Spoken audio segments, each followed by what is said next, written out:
Milk is called white gold. Sids Farm journey started, promise from a father to a son, saying we'll produce the best milk possible. How many types of tests are there in total? We spend over 7 lakh rupees a month only on antibiotic testing. In India today, 35-40% of the milk is branded. What really sells more? First two products that we sell the most are by the way, our initial supply chain was paper and pen. What happens to the milk which is not utilized? Just because you have extra milk, you cannot make more that can be sold off somewhere. This is a big problem in Buffalo, by the way. If you have 100 liters of milk in July and August, you have 250 liters of milk in November and December from the same buffaloes. How do you manage that they are giving you the right milk? We've rejected even 3,000 liter batch of milk. India is still the largest producer. About 23% of overall world's milk production happens in India, right? But it's happening over a large cattle base that is producing very little milk. If you have 10 cows or if you have 10 buffaloes but producing only 25 liters of milk, it's not great. If you have 10 cows, can you get to 100 liters? Cow versus buffalo. Now I want to understand which one is better. See, cow or buffalo, both produced by mother for its baby. What is the shelf life of a milk if it is cold or stored at 4 degrees? See, we get this question sometimes. Kishore, you give 2 to 3 days life to your milk. Some other guys are just giving 1 day. Are you adding a preservative? See, I consider this a slap on my face. West, for example, gives 7 days life to their milk. In dairy, there's a lot of plastic usage happening, carbon footprint. It takes 3 grams of plastic to deliver 1 liter of milk. It takes 650 grams of glass to deliver that same 1 liter of milk. 3 grams, 650 grams. There's a lot of work that needs to be done for great quality milk. Right? How do we win overall? So you're producing more milk in the same area. Farmer is benefiting because he's making more money. It builds that ecosystem where everybody is benefiting. But it happens over a period of time. Thank you. We love now to have as many people visit us as possible because this is a direct way of seeing what we are. Milk is called white gold because in India, milk is not just a nutrition, it's a tradition. It's a $1 billion opportunity for businesses. But in a country that produces the most milk across the globe, how much of it is pure? Today on the show, we are joined by Dr. Kishore Indukuri, who is a founder of Sids Farm, a brand that is redefining what a clean, honest and transparent dairy looks like. Let's dive into the world of dairy and uncover the real story behind India's white gold. Let's welcome Dr. Kishore Indukuri onto the show. Hi Kishore, welcome to PowerUp with Pradeep. Thank you, Pradeep. Thank you for inviting me to your podcast. It feels wonderful to be here. Awesome, thank you.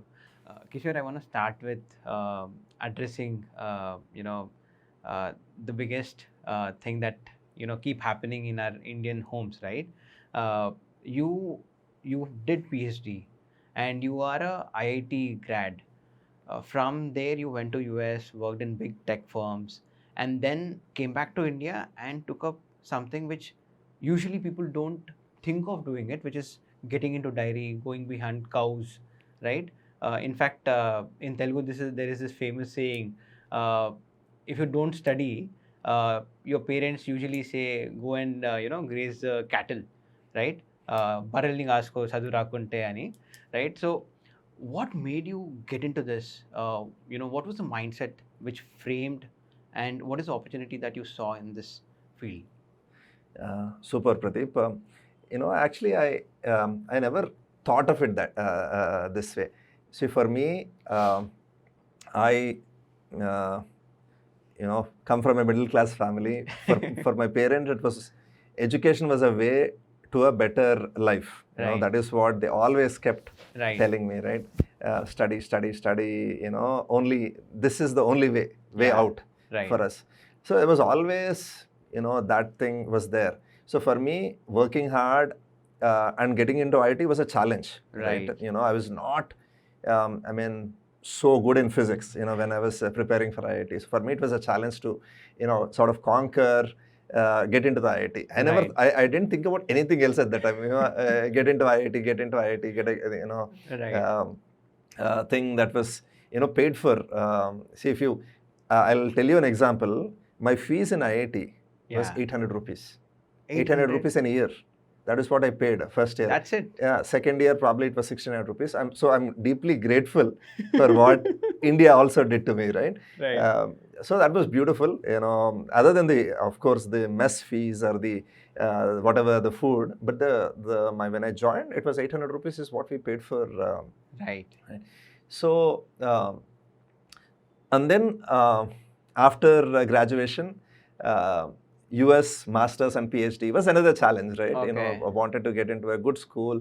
I really loved research, right? I still like research. Awesome. You know, science and research are still so that was something I wanted to get into. That is how, you know, my Masters followed by a PhD happened. Right.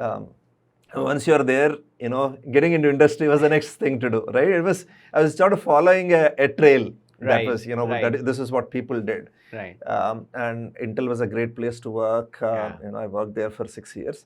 Through it, though, you know, there's always this thing, you know, I wanted this, maybe the seed was there somewhere. I wanted to try something on my own always. Yeah. And I did not know what though. I did not know what though. My grandparents were from agricultural background. Right. And my father was an engineer. He worked in Mahindra, you know, for 30 plus years. Wow. But my grandparents were, you know, from the agricultural background. I always had great glimpses of agriculture, lush green, paddy fields was always something that was there in my, you know, frame of mind. So when I had a little bit of savings, when I was looking for what to do, right, and my father-in-law at that time, you know, was doing agriculture, and I used to talk to him, and you know, he would quote that, and you can do something in horticulture, you can do this, you can do this. There's money, India is growing, and somehow I think the impressions of agriculture, when I used to go with my grandfather on his Chetak a long time ago, right? So all of those some things converged, I think, and you know, I decided that, you know, I quit my job. Yeah. You know, told my boss I'm going to do this. Took about 3 months, and went to Michigan State. Did a course on food processing because I thought I definitely want to do something in agriculture. Right. So I was looking at different food processing technologies. Right. Went to Michigan Cooperative. You know, this was just a week program. Right. Understanding it, and made a decision to move back and figure it out, right? I didn't have dairy or agriculture, anything in my mind. I just wanted to come back and start something on it. That's how my journey back home started. Awesome. It was all different challenges, right, that I wanted to be part of. I never thought of I was somebody big, you know, it was not, you know, we still are very, very small, you know, and, you know, my journey was, you know, take up that something that keeps you going. The challenge was what kept me going in each of these phases of my journey. And, you know, that's how SidsFarm also started as a challenge, you know, that I wanted to take up and be part of. Right, right. So I want to understand the story of starting SidsFarm and why this name. And you said you went to Michigan, did a course there, and then came back wanting to figure out here. Yeah. How did this whole journey of getting into dairy and starting SidsFarm happen? Yeah.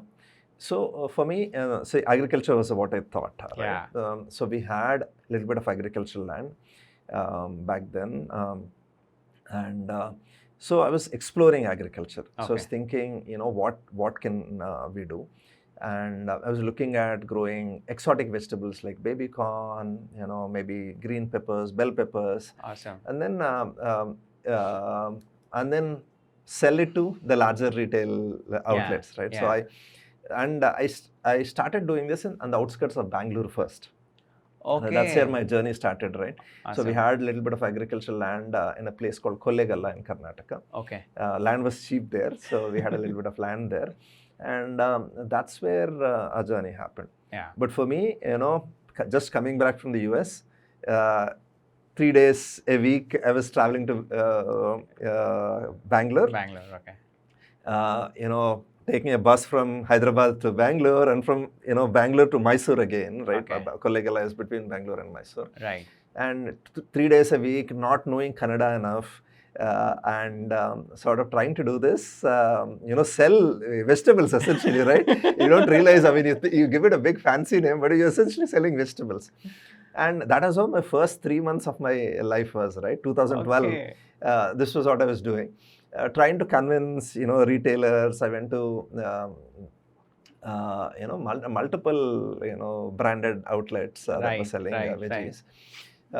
But what I realized was the margins were very thin, really dominated by middlemen. Okay. And me not knowing the local language, it was a tough sort of a segment. So as I was doing this, the area where where we were doing this also grew a lot of. So baby corn was one of the first vegetables that I started with. Awesome. Doing contract farming with farmers. The farmers were getting paid well. Right. But we didn't have a margin. Margin was, we were losing a rupee per kg of baby corn as we were doing it. But that area, every farmer had 5 to 10 cows. Okay. I was watching that thing and realized that, maybe dairy is something. And there was a lot of talk about how large dairy is happening in India. There's a dairy revolution happening in India. Right. And, attended 1 or 2 seminars in high-techs. Yeah. Stayed at few dairy farms, just talked to them. Most of them said not to do it, by the way. But, realized, why not give it a try? Right. And that's how got into dairy. Okay. But at that particular point, right, we had our son, a 1.5-year-old son, Siddharth, after whom Sid's Farm is named. We were looking for always good food for Sidhu. Sidhu had allergies. He was not gaining weight. So this was also one of the reasons why we moved back, right? Hoping that there would be a lot more help available here. Right. And we were always looking for great food. And what we felt was when we were looking at milk as a segment, there were not as many brands doing natural milk, organic milk, that were at a reasonable scale. Yeah. And we felt like maybe, this is something that we could give it a try. I never imagined anything big, something small, sit under a tree, maybe 40, 50 cows, do something small. That's what, I envisioned it to be. And that's how Sid's Farm journey started. Promise from a father to a son, a parent to a child, saying we'll produce the best milk possible. And that is what we deliver to families around. That is how our journey started. Awesome. My wife suggested this because, we wanted something that was deeply emotional for us, something that would bind us. Right. And that's how, this entire journey started for me. In fact, I agree with what you're saying, right? The moment you have a vision and you're working towards it, naturally more and more people get attracted towards you, and they join your mission. Right. Because if that is solving a problem, and if you are able to create value out of it, naturally people tend to come in. A lot of people, while run behind money, there are people who also run behind delivering value and delivering something which can impact others' life. And I see that happening here with Sid's Farm. I have a lot more to speak, but I'll speak when I get an opportunity. I wanted to understand, Polymer Science has any, did it add any value to the current journey? You studied Polymer Science, you did PhD in that, right? Does that help you today in any way?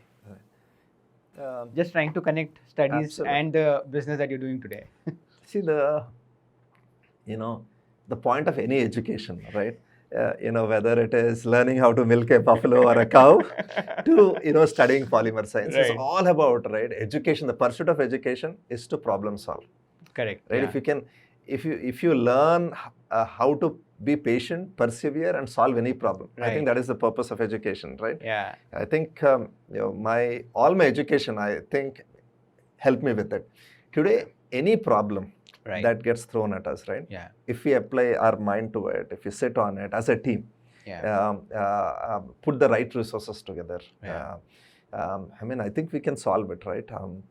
And that is a larger endeavor of Sid's Farm, right? Initially started small, but it is the problem that we've taken, the purpose we've taken is, can we be part of being the best milk in the world? Right. Can we be part of being the best food in the world? That is, Yeah. it is not a small, simple, problem, Yeah. right? That is what I think draws people, people who want to help us in this journey, right? Right. Right. I think problem solve, take up the toughest problems. Yeah. You need as many thinking brains as you can, and Right. I think we definitely try and apply a scientific bent of mind, learn, how, those problem solving skills, Right. I think is what we apply, and it's science, and science, right? Right. Yeah. I can see scientists coming out of you in this statement when you said. Yeah. No, we do a, see, we've taken a non-traditional Right. approach to dairy, right? See, Yeah. When we started, in the early days, see, I used to handle the first 3 to 4 years. I would take up all the customer service calls, any call that came to us about tomorrow I don't want milk, today I want some more milk. All of those calls are, Right. Kishore, we don't like your milk today, fix this. Oh. All of those calls I used to take for the first Awesome. 3-4 years. Okay. So one thing that always came to us, this question used to come was, one question that used to come was, Kishore, you're not there at the farm 24/7. How do I know that the milk is still good?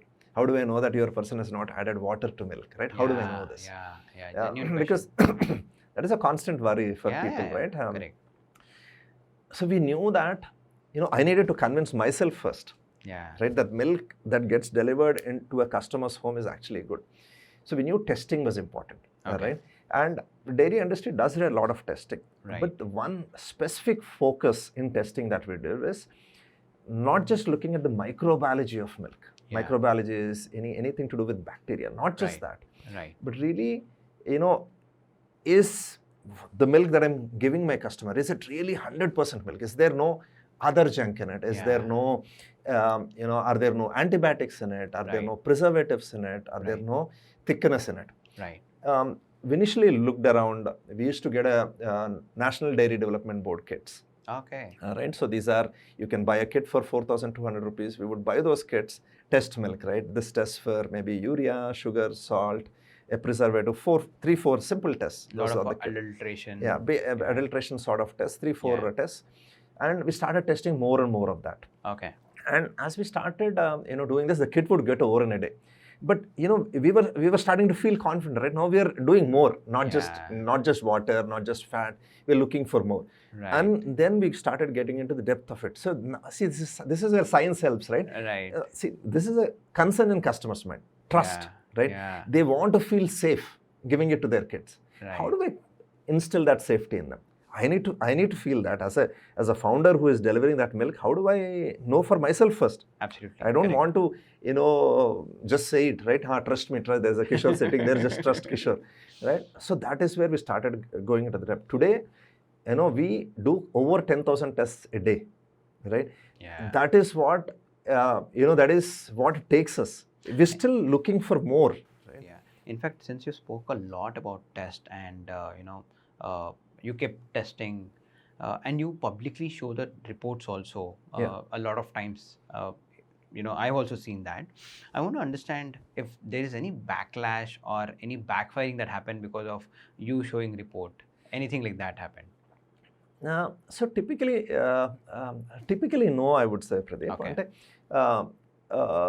See, we generally, the way we look at the entire ecosystem. See, Right. we are a small part of this ecosystem, right?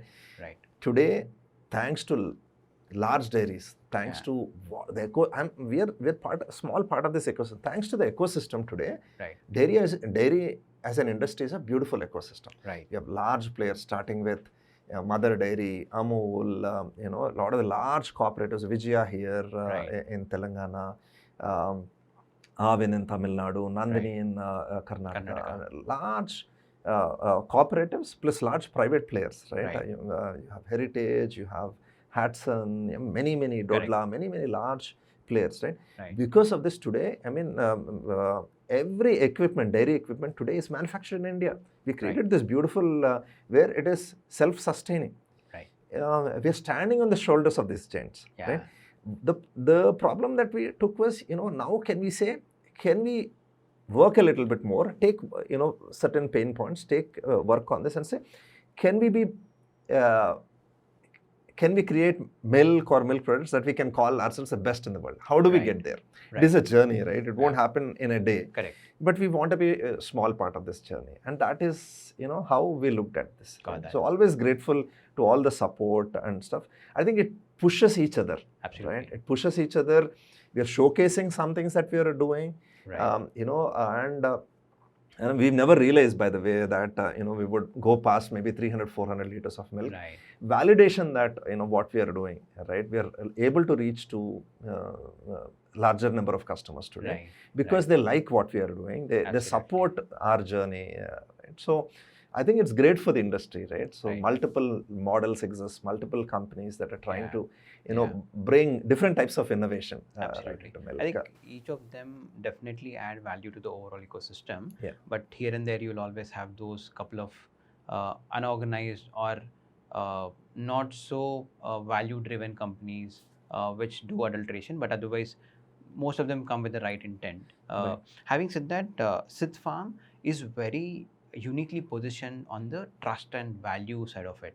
I want to understand your customer acquisition journey, right? How exactly, I want to understand the first 100 customers that you acquired maybe. So, Pradeep, we started with basics, right? Didn't know much of marketing, branding. So our first one was a fluorescent green flyer that we created, right? With a nice, beautiful logo, Sids Farm in the middle. And it would say our cows are, grass-fed, and a little bit of our dairy farm. We started with 20 cows, and just a little bit description of our farm on one side. No antibiotics, no injections of any kind. This on the other side. One flyer, we sent it to a few communities in West Hyderabad. L&T, in Gachibowli. And then Hillridge Villas and Hillridge Towers. These are the 3 or 4 communities, and Whitefield, few areas in Whitefield. We've put flyers there. I think 4, 5, 6 customers, early customers, gave it a try. Right. They liked our, cow's milk, and that is how simply. And after that, we would Saturdays and Sundays we would go sit in the community, ask people to sample our milk. And that is how slowly, but gradually, the first 100 liters happened for us. It was a very slow, gradual journey. 2013, probably 100 liters, 150 liters a day is what we did. Lot of trials, lot of figuring out. First 1.5 years was just insane amount of craziness. Right? We would, I'm trying to recollect that. First few months was, as the milk was getting pooled, right? Even the milk was coming. We would sell the milk outside. We were getting paid 15 rupees a liter when we sold this milk in bulk. The first few months, as all the cows were coming. Then, we started selling it, delivering it direct to customers. Milking a cow 4 in the morning, 4 to 5, milking our cows, hand packeting our milk 5 to 5:30, home delivery between 5:30 to 6:30. And as the demand increased, 4:30 became 3:30, 3, 2:30. At one point, we were waking up at 1:30 in the morning. That is how, and we did that for 1.5 years, right? Early morning 1:30s, and we were delivering milk twice a day. Once in the morning, raw milk once in the morning, and second again in the afternoon. A second time we would deliver milks. 365 days in a into 2. 700 times delivery of milk, right? That is how insane our schedule was. But learned a lot of lessons. I think imagining waking up at 1, 2 o'clock in the morning, on the other side you were in a very rosy life with, IT firm, typical corporate. From there into this, where you kind of got into farm, milking, at 1 o'clock waking up, it would have been kind of tough for you, isn't it? So, I mean, hard work was always there, right? But, see, also great teamwork, right? See, today we stand here because it's all the people who made it happen. Right. Today, we have close to 500 plus people that support our operations every day. Right. Another 500 or so delivery boys deliver our milk every day. Thanks to this entire team that makes this happen every day. Right. But yeah, I mean, we work hard. Hard working is something that is a big part of what we do, because it's a big problem, right? Big problem needs large hands, good amount of solid, and large problems take time, right? You need to work on it. You need to work hard on it and build on it. In fact, since we spoke of customer acquisition that you did, I got to know Sid's Farm through my brother-in-law. And not just him, there were other folks within my community. I stay in one of the communities that you were initially operating, right? Yeah. So my brother-in-law was like very bullish about your product. And today in my house, we use your brand. Not that I am here in the podcast, but otherwise, I told you offline also. So in the supermarket, when there were, a couple of products, I picked up something which is not Sid's Farm, and I took it to home. My wife is like, "Why did you bring this? We use Sid's Farm, right?" I'm like, "What happens?" No. So I'm not very specific about it, frankly. But then she's very particular. The curd or the milk is Sid's Farm only at my house, and my brother-in-law instilled that in her, and I don't know what she saw, and that's what we're using. And a lot of people within my society as well love your product.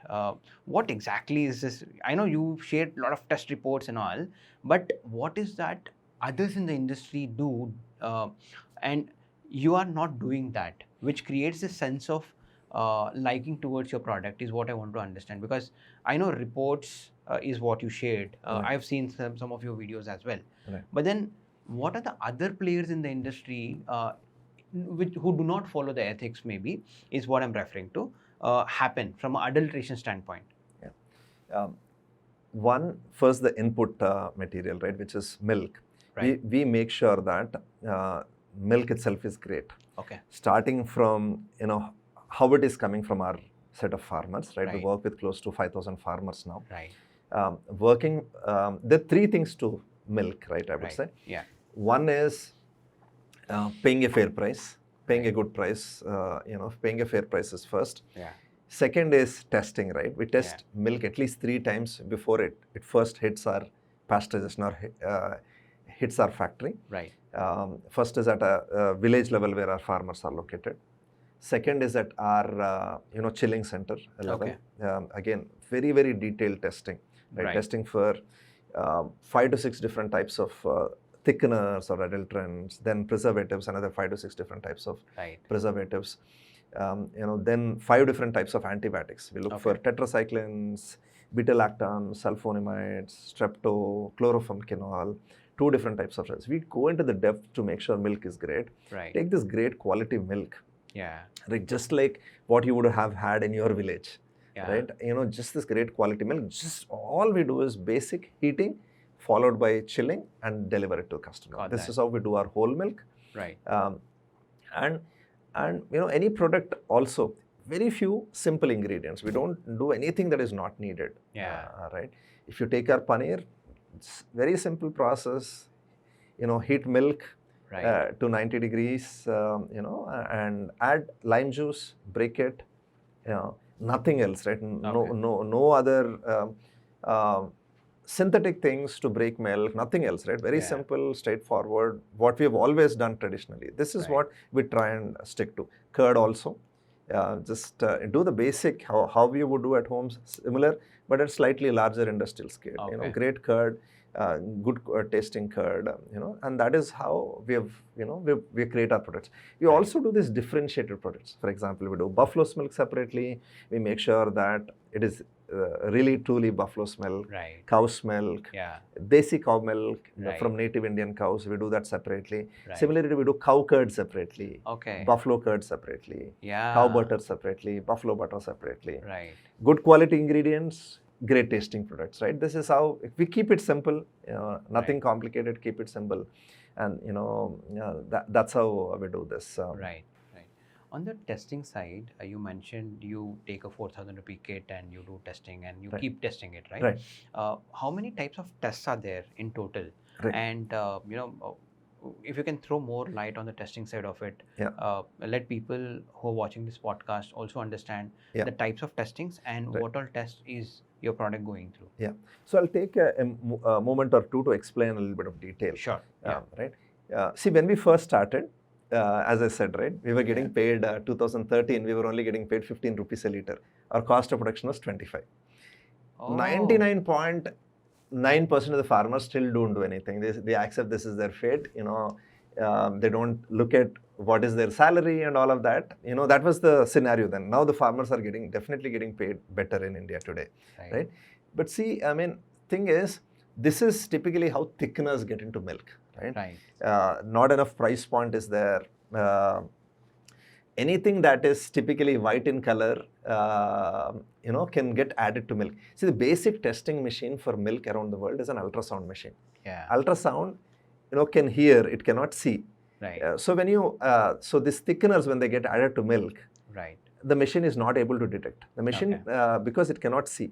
So that is how your thickeners like sugar, cheap salt, urea, starches, all these get into milk, right? They make the milk appear thicker.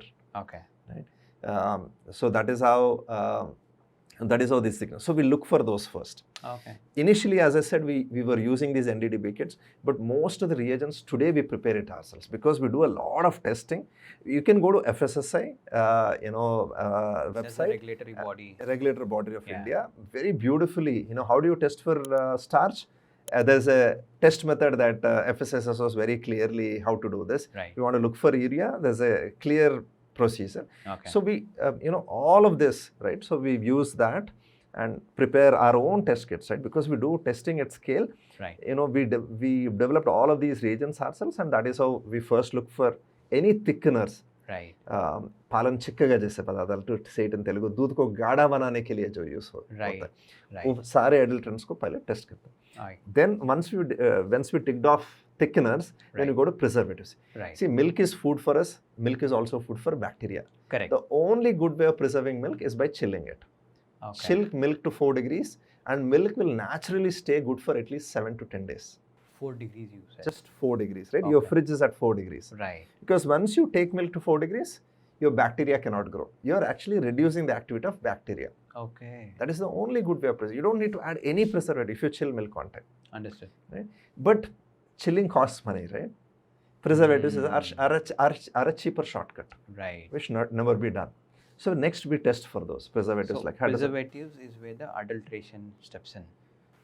One adulteration is thickeners, making the milk appear thicker. Okay. Right. Another adulteration is preserving it. Okay. Right. So first class is thickeners.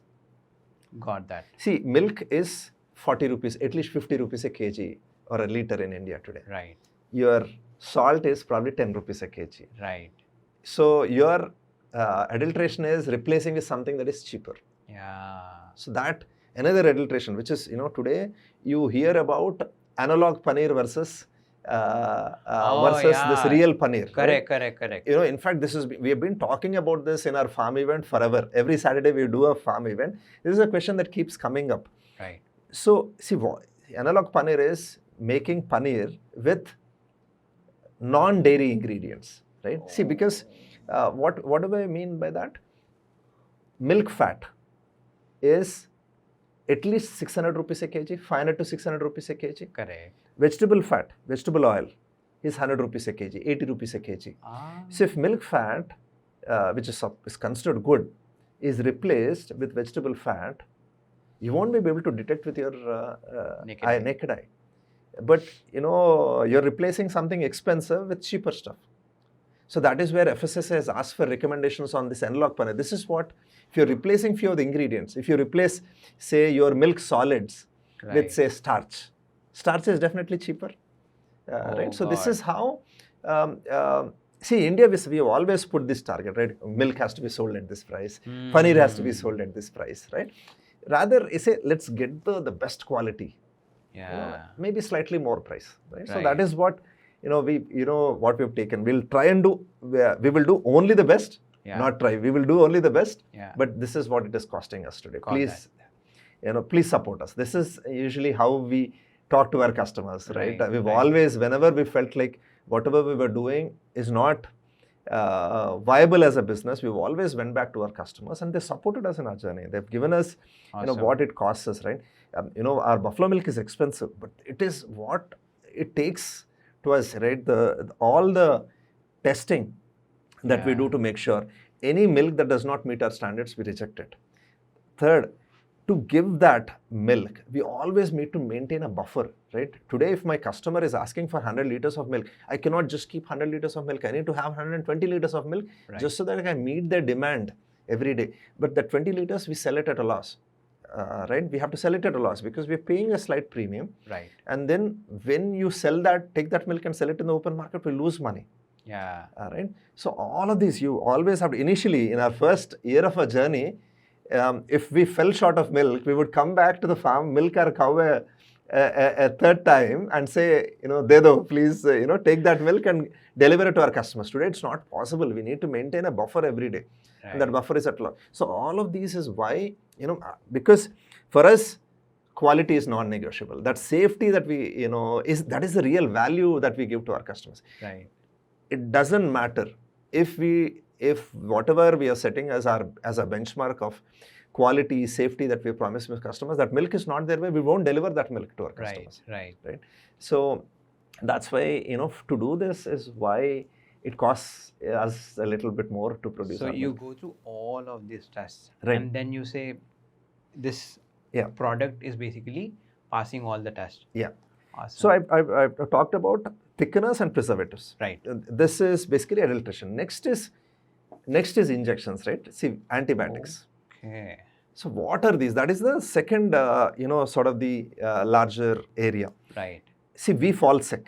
Right. We fall sick. We go to a doctor. Before going to the doctor, we might take a Crocin or a Dolo. Right. And if the fever does not go away, it persists, then we typically go to a doctor and doctor might say, hey, take this antibiotic. Right. Same thing for a cow or a buffalo. You don't let a cow or a buffalo die, right? You have to treat it. Correct. And by the way, humans are 50 to 100 kgs in weight. Correct. Your cows and buffaloes are 300 to 600 kgs in weight. Okay. Much larger body weight. Correct. Similar antibiotics are given to them, but in a higher dosage because of their body weight. Okay. Bottle of injection clearly says, if you give this injection, withdrawal period is 5 to 7 days. That means do not consume that milk for the next 5 to 7 days, because when you give that injection, it goes into the blood, and from the blood, it comes into the milk. So traces of antibiotic will be there in the milk for the next 5 to 7 days. Right. But 5 liters of milk or 7 liters of milk from a cow or a buffalo into 40, 50 rupees, 200 rupees. Nobody wants to throw away that milk. Yeah. Right? But, we're not supposed to drink this milk. Why?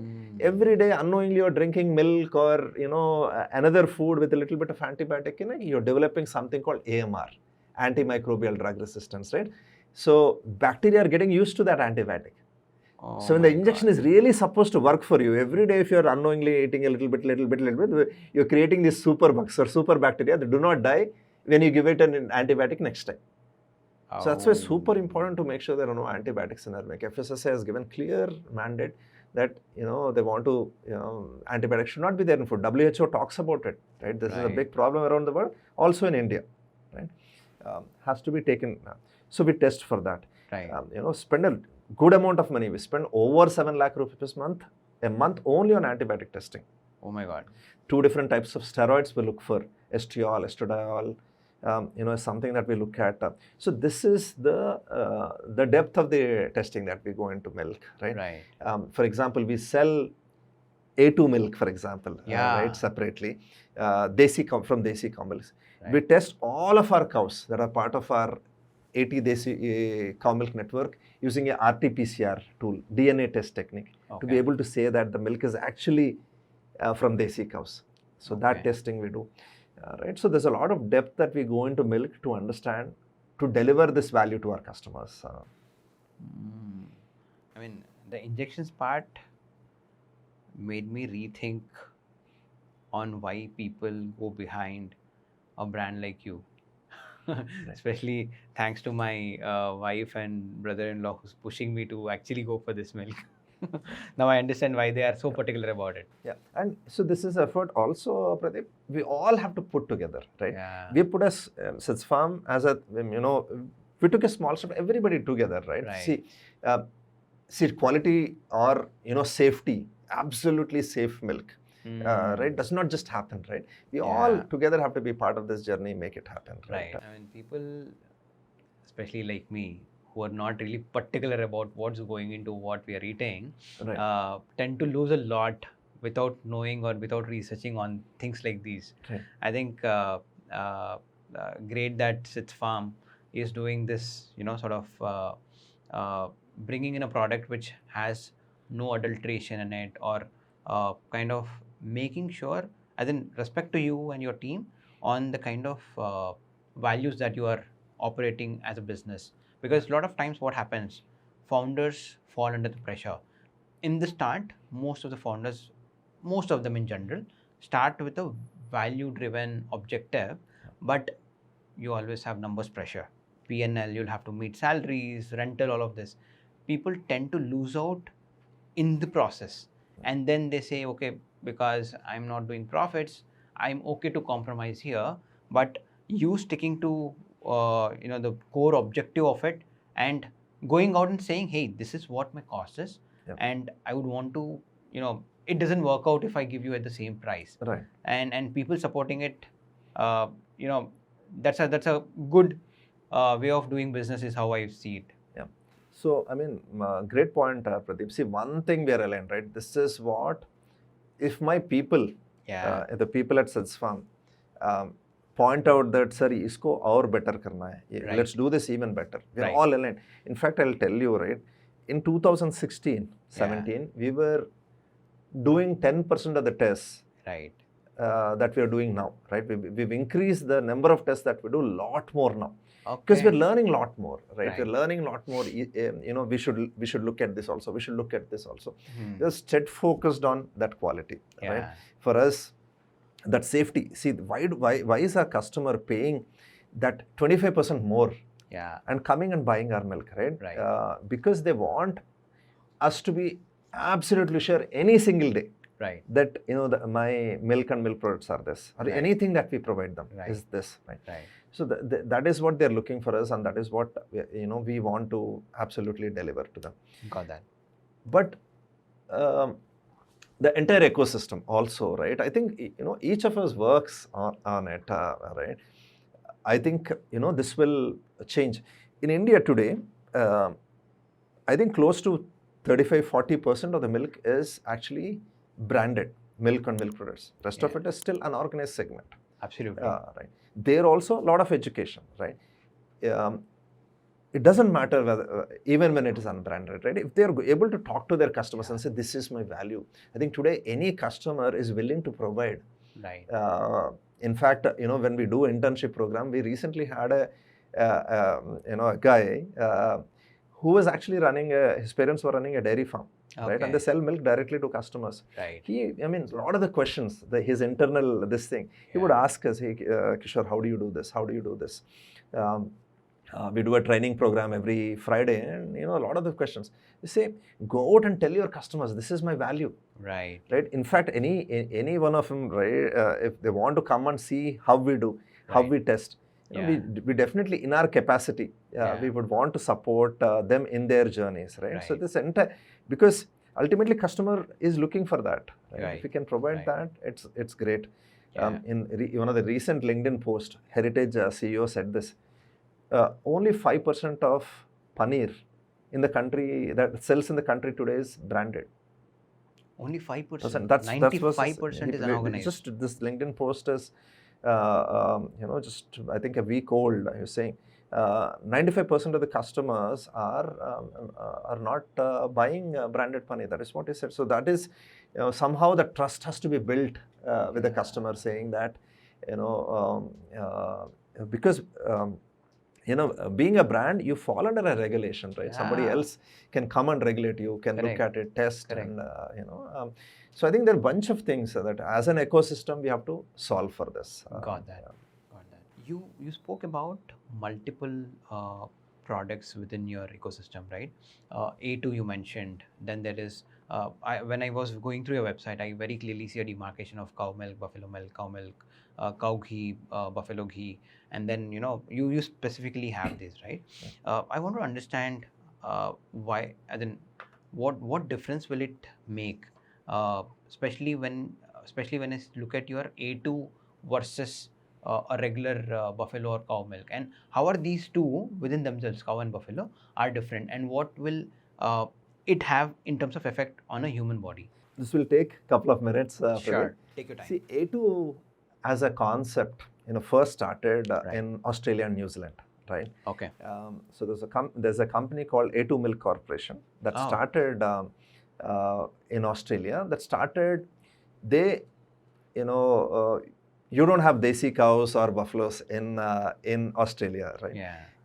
So they were segmenting their population of cows, Right. and saying, this one has A1 gene in it, or A1 protein in it, and this particular cow's milk has A2 in it. Okay. And they published some initial papers that said A2 milk is better. That was where it all started, and they started marketing that milk. So A1 and A2 are basically gene type. It's a protein Okay. in milk, right? Within Acha. see, milk is a complete food. Right.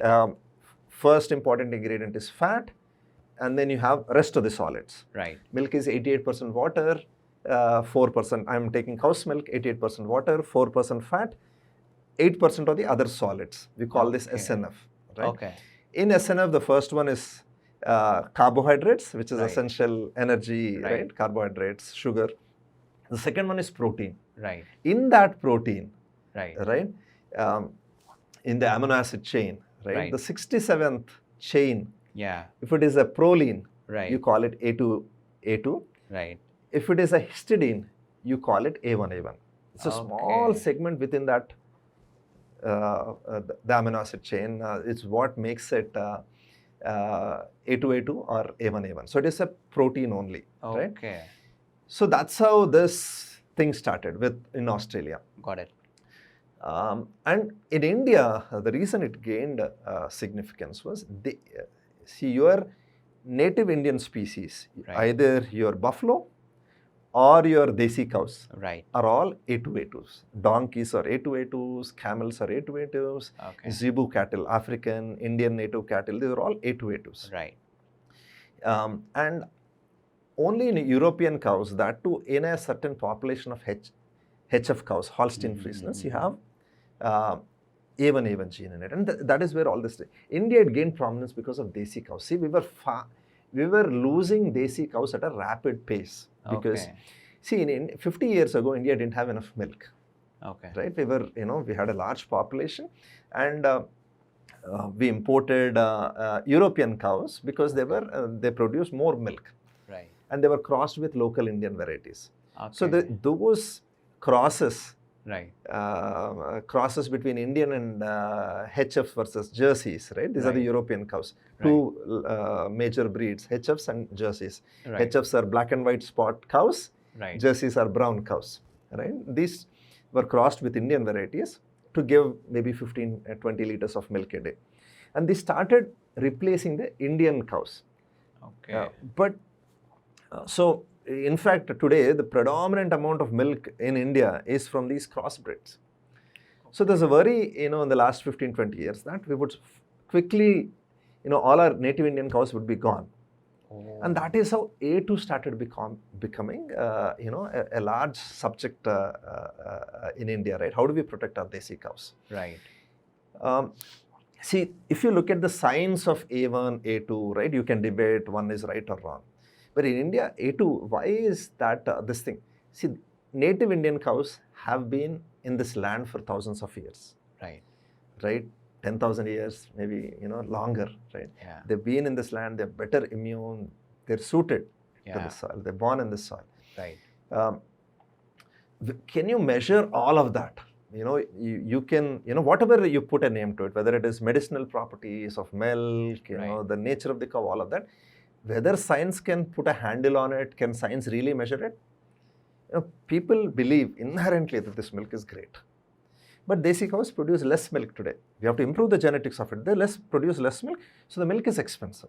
Right. So we've decided, let's give customer this choice. Yeah, if this milk is expensive, but this is, but let's give them this choice. Right. And that is how, we've done, right? One is one is regular cow's milk, which comes from crossbred cows.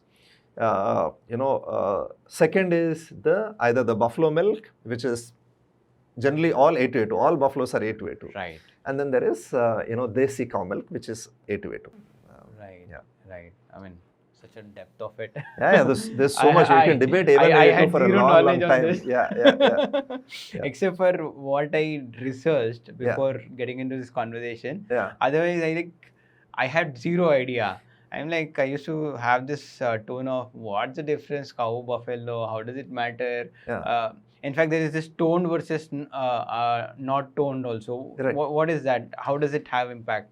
So Pradeep, we are proponents of whole milk. If you have a choice, we always say drink whole milk. Right? Milk from which nothing is taken out. That is definitely the first choice. You dilute that milk. आप dilute करो. जितना चाहिए, you add that water at your home. That is our first choice. Okay. But if you want that choice, right, we will provide it, right? So we have, for example, in buffalo's milk, for example, has 7% fat. Okay. We have one variant called double toned milk, which is 1.5% buffalo. Right. We provide the choice for people, who want to use that for making tea, for example. Right. But generally, if you are looking at, this thing for your kids, we generally say, have our whole milk. You take out whatever is not needed, right? In fact, this is a tradition in our homes, right? You take buffalo's milk or cow's milk, right? It has all the fat and, all the ingredients that you need. Right. You take out, right? If you think the fat is high, I mean, you skim out, right? When you heat, you get some fat out. When you cool, you get some fat out. Or, you do this process. I'm forgetting the word for it. Chilakadam is what we say in Telugu, right? If you do this, you get some fat out. You take out what you feel is. If you feel heavy, you do take some fat out or add some water, and do it.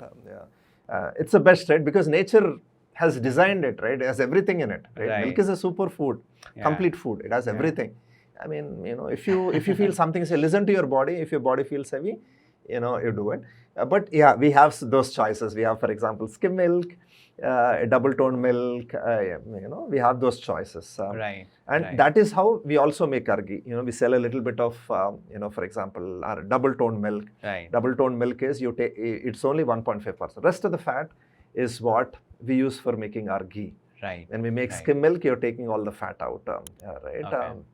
And that is the fat with which we make our cow's ghee, buffalo's ghee, and desi cow ghee. Awesome. Right?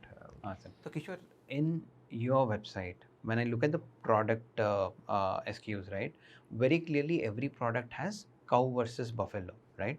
Now I want to understand which one is better. See, cow or buffalo, right? Both produced by mother for its baby. Right.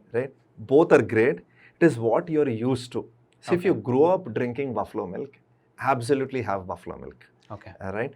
But if you grew up drinking cow's milk, great, right? See, both have what you need. Okay. Buffalo has a little bit more fat. Okay. Than cow's milk. Right. In addition to that, see, if you look at a cow or a buffalo, two different species. Right. Buffaloes are a little bit lazy. Okay. Cows are a little more agile as a species. Okay. Right. Buffaloes are bindas. Cows are a little more agile, right? So that change in the nature of the species is there. Got it. But both are mothers which are doing the right thing for their babies. Right. So buffalo's milk, because the fat is more, solids are more, it is naturally a little more thicker. Yeah. Right. If that is what you've grown up getting used to, absolutely enjoy that, right? If you think there's a little bit more fat, have a little bit of less of it, right? But that is typically how you make the choice. Listen to your body. Both are absolutely great, and that is typically what we ask you to go by. Right. On the milk again, there is this another point of discussion: raw milk versus pasteurized milk. Yeah. Which one is better? Raw milk is absolutely safe if you know the origin of the milk. Okay. What I mean by that is, see, if you have a cow or you have a buffalo in your backyard, absolutely consume it. You know how you're taking care of it. Yeah. You're looking at it every day. The place is hygiene. You're taking care of it. Absolutely okay to drink raw milk. But if you're not able to, then or if you're doing milk at a slightly more volume, if you're doing 100 liters of milk, it is safe to pasteurize. See, pasteurization is nothing complicated about pasteurization. Pasteurization is taking milk to 75 degrees, then cooling it to 4 degrees. Okay. See, cooling see, milk always has to be kept cold, period. See, when you keep milk cold, all you're doing is you're keeping the bacterial activity low. Okay. You keep the bacterial activity low, milk is safe. Right. You heat to kill bacteria. Okay. And when you kill bacteria, you're killing tuberculosis, you're killing certain bacteria. Got it. And it just adds a layer of safety to your milk. Understood. So in fact, we, our whole milk, we only pasteurize, we don't homogenize our milk. So we feel pasteurization adds a layer of safety, just takes that worry away. A lot of people today would want to drink milk cold. So pasteurization gives this thing. Understood. The ability to consume milk without that fear of whether this bacteria are there, this bacteria is there. So it's just a safety, this thing that introduced. But if you know the milk, and you boil milk at home, it's absolutely okay to drink raw milk. But small quantity, you know the cow. If you don't know where the milk is coming from, just add this layer of safety. Okay. Okay. On the 4 degrees that you spoke of, right? Yeah. What is the shelf life of a milk if it is cold or stored at 4 degrees? See, we get this question sometimes. Kishore, you give 2 to 3 days life to your milk. Some other guys are just giving 1 day. Yeah. Are you adding a preservative? We get this question, right? So I tell our customers sometimes in a closed room. See, I consider this a slap on my face, slap on our face, because the fact that we are only giving 3 days life to milk is not great, right? If you chill milk on time, West, for example, gives 7 days life to their milk. Just basic chilling also. The reason they're able to do it is because they're able to cool milk very, very fast. As it comes out of the udder of a cow, they're able to chill milk. Okay. If you do that, right, milk naturally stays good.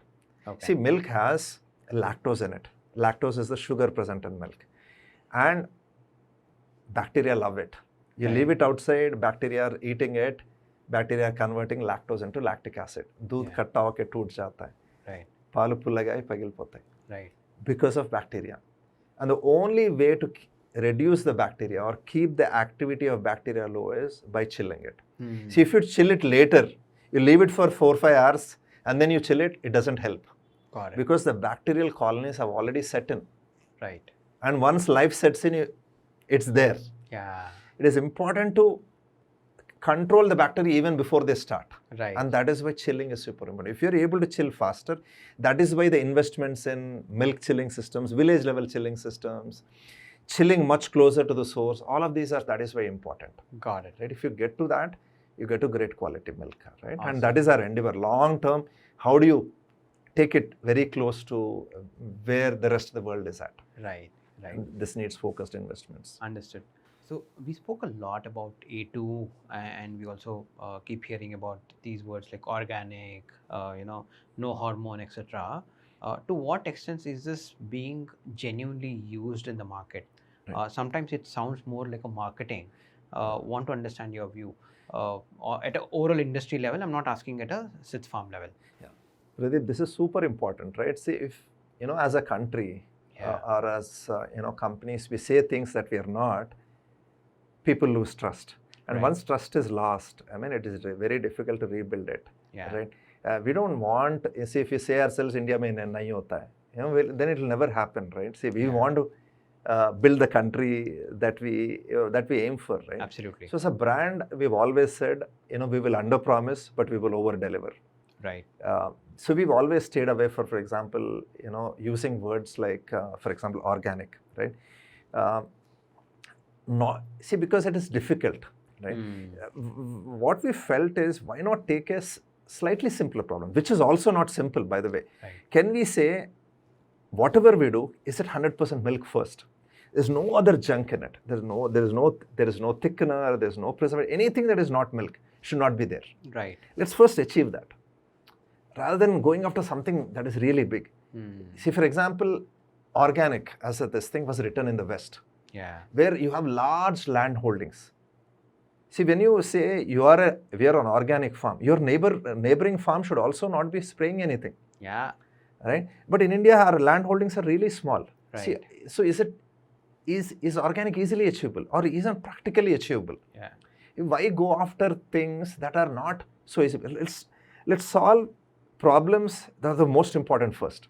Right. We've always felt like, we need to give assurance to our customer. We need to give assurance to our kids that, this is absolutely, there'll never ever be an antibiotic. There'll never ever be a preservative in it. Right. Let's achieve this. Let's deliver on this promise first. Right. SidsFarm is a promise. Let's deliver this promise first. Yeah. And then if we have time, then if we can invest, let's invest on the other one. Great. I mean, this thing, we say some of our farms will be organic. Okay. But can every farmer be that? Right? Yeah. But at least let's deliver on this, first tick off. Right. First boxes first. Yeah. Right? I think let's, anything we say, we just say of things, right? We just say organic, or we just say, I'm antibiotic free without being antibiotic free. Right. It's not right. I mean, it'll take a long time to rebuild that trust. Right. In fact, one of our purposes that we wrote is rebuilding trust.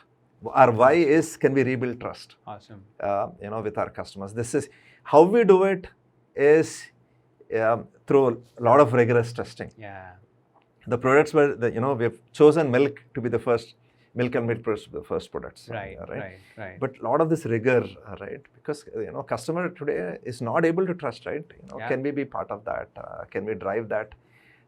Without making a lot of noise, saying the right things, work on, make this change. Awesome. That is what we're working. So, out of all these milk varieties, right? A2, cow milk, buffalo milk, toned milk, double toned milk, all of this, right?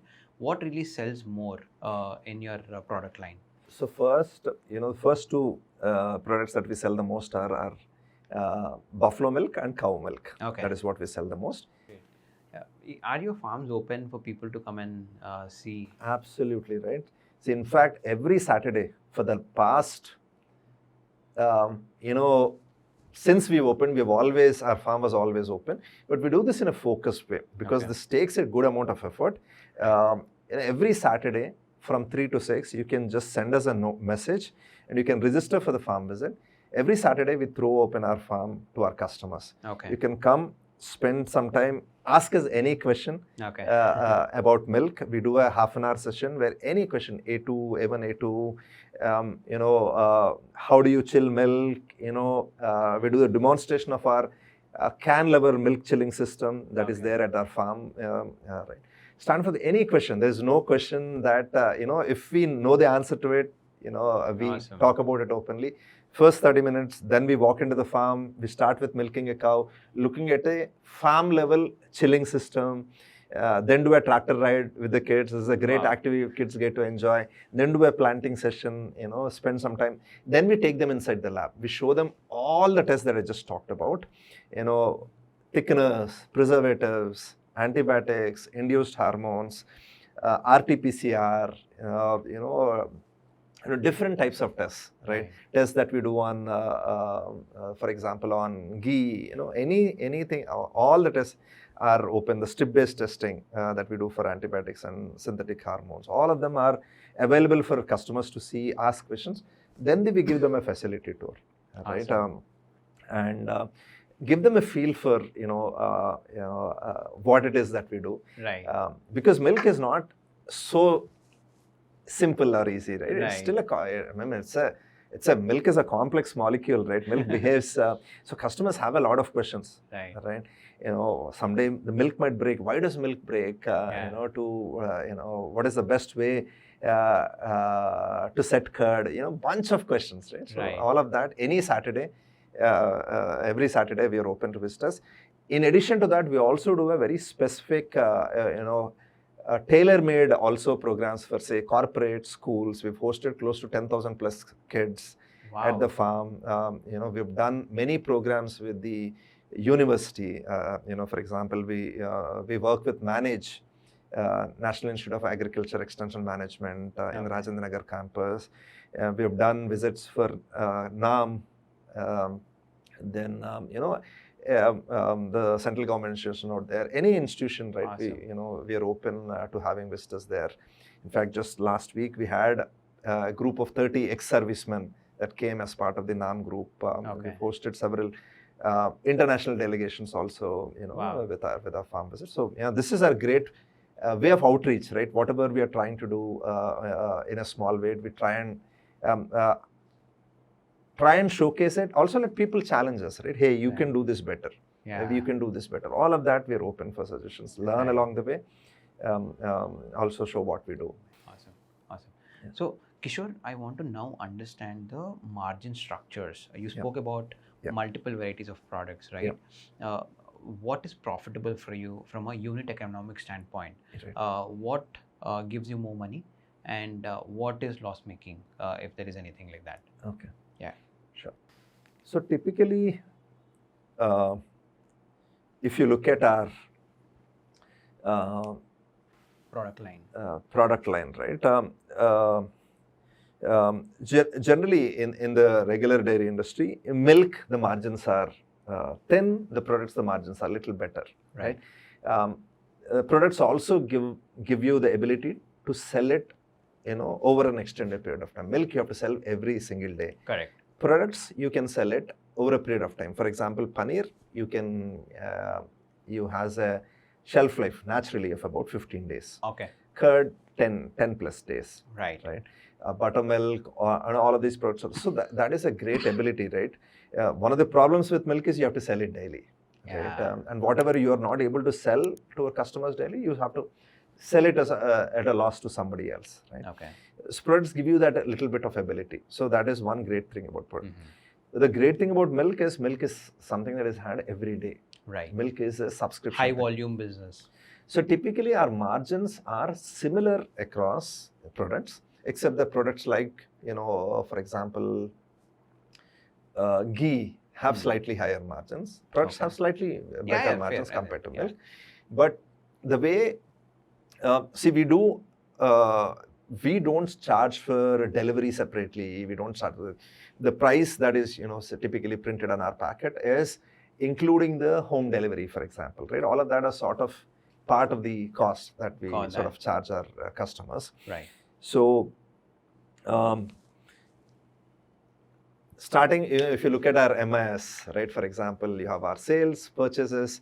The big item below that is, the first big item is cost of bringing the milk from our farmer to our chilling centers. Right. And, the cost of testing there, the cost of people there. We have a 10 people veterinary team that is working with farmers, testing, treating, there's a certain cost there. We have a team that is, so first is the cost of bringing, we call that the procurement cost. That is about a 7% cost out of the sale price. Then we have production, right? If you put 1 liter through your factory, the 1 liter comes out in a packaged form. What is the cost of doing it? That is about 10% now, right? Okay. Not very efficient, right? If you compare that with any other industry, a large dairy, right? We're not efficient there because we do small volumes, right?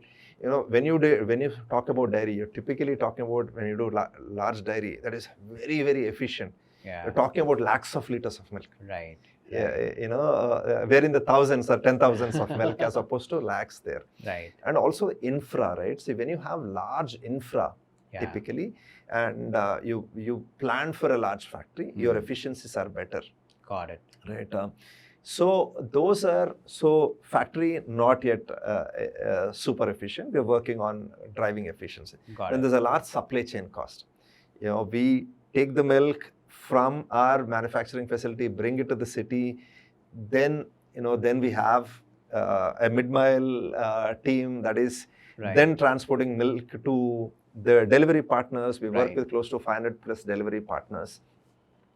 So there's the supply chain cost, another 10 to 11% supply chain cost, right? And then there is marketing, and so this is how our cost structures are. Right. Typically similar margins across, but products like, for example, curd, ghee have slightly better margins compared. I think that's at an overall industry level, not just for Sids Farm. Yeah. I think largely that falls or holds true for every single brand out there in the market, because I was reading one of the reports just before you coming in, and it says milk is high volume, low margin business. Curd is falling in the middle, and then ghee, paneer, these have higher margins. But obviously their shelf lives are also higher. Yeah. Absolutely similar, right? Larger and larger dairy, efficiencies are better, but the same patterns exist for us also, right? Our costs are higher because smaller setup, smaller dairy. So some of the efficiencies are a little lower, right? For example, if we go to a community, we probably have 5 to 10% of the customers there. Whereas the other brands have 90%. So your supply chain is not, efficiency is not as high. You need more people to deliver similar quantity of milk. Correct. Right. So until you get to larger volumes where some of these costs come down. But that is where it costs us a little bit more money to be able to get this milk to our customers. Awesome. The efficiency of our vehicles, the efficiency of our factories. Similar margin exists today between large dairies versus smaller dairies. If you're selling, say, 5 lakh liters of milk versus 40-50,000 liters of milk, you have much larger, better efficiencies built into vehicle, people in a 5 lakh liter setup compared to a smaller setup. Right. There you have this advantage of scale. Absolutely. And because usually moment you have scale, overheads come down. That's how the business unit economics work, right? And then the additional cost for us, right? And to always maintaining that buffer, right? Where, absolutely only the best milk goes to the customer. So there's always a large buffer that we maintain over which we incur a loss. Second, the cost of our testing. We don't let a liter of cow's milk touch our buffalo's milk. There's a cost involved there. Typically, dairy industry, larger dairy industry sells mixed milk. Actually, so milk coming from any source, whether it's cow, buffalo, can get missed. Because we give this differentiation, right? There's a lot cost involved. Even when we run our plant, you have to start with one variant first. After that, the other buffalo, you start with buffalo milk, then the next buffalo milk variant. Then you have to do a large clean out. Then you start with the cow milk variant. So all of these are where you lose money, right? Because that is what is the cost of providing this differentiation, this difference. Again, working with small volumes, right? This is where some of the efficiencies are lost, but this is what we're providing to our customer, right? We want to make sure that every single day it's absolutely buffalo's milk, it's absolutely cow's milk. For that. For providing that value, there is an additional cost. And we've rejected even 3,000 liter batch of milk, right? If for example, liter batch of milk, we rejected if we feel this milk does not suit the quality that we want to give tomorrow to our customers. On one side, I asked you a question of margin. On the other side, you're rejecting 3,000 liter of milk. I don't think anybody would consider speaking about the loss that you'd have made here. A regular, unorganized player would have, let's sell this off, right?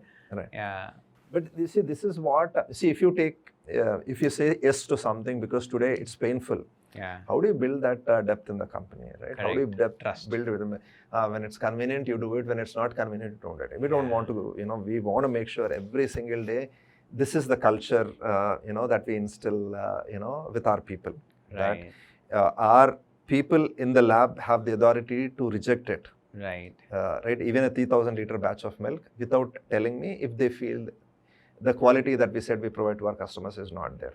Right. Even single sulfonamide positive, right? This is an antibiotic that is commonly observed. Single sulfonamide positive, if we find it, that milk does not go to our customers today. Wow. That is, the depth that we're trying to build up, right? Respect. Otherwise, no point being us being Respect. there. Respect. Right? Yeah, but and we try and track it at every 40 liter can level. Okay. See, if I do it at a large, a 1,000 liter batch, a 3,000 liter batch, you'll never be able to fundamentally solve it. In fact, I can show you our WhatsApp feeds, right? Our guys, a 40 liter can, this village, antibiotic positive, sulfonamide positive, this positive. We maintain a very, very close record of every 40 liter can. 40 liter typically is a standard in India for milk, right? You carry, you've seen these cans. Usually on the in bikes, villages. people carry. Every 40 liter can, we want to be able to test, we want to control the quality too. Right. That is how we drive depth and milk. Right. And then these cans, usually we have seen it in our hometowns. People carry them on the vehicles. Right. So, Kishore, I want to get into the business model on how you operate. And then, you started and then you realized this is a business that is going to scale. When was that incident that you saw or realized and saw the first Crore in the business? 2013 to 2016 was the first early phase of our journey. Okay. Right? This was the phase where we got, hit multiple times. This was the journey where I hit absolute rock bottoms, when I say, but it is also the years where I was also evaluating for myself, is this going to really work or not? Is this really going to... See, but the feedback has also always been great, right? People, sort of loved, we definitely loved what the love we were getting from our customers, right? So that is what kept us going. I think 2016 is when we first hit 2016, 17 is 1,000 liters of milk. I think that is the, I think 2015-ish is where we, 15 to 16 is where we crossed over a crore. Okay. And we never realized it though, right? We never realized that 1 crore, 5 crore, because in this business, it's all about survival, right? The top lines, all of that, don't matter.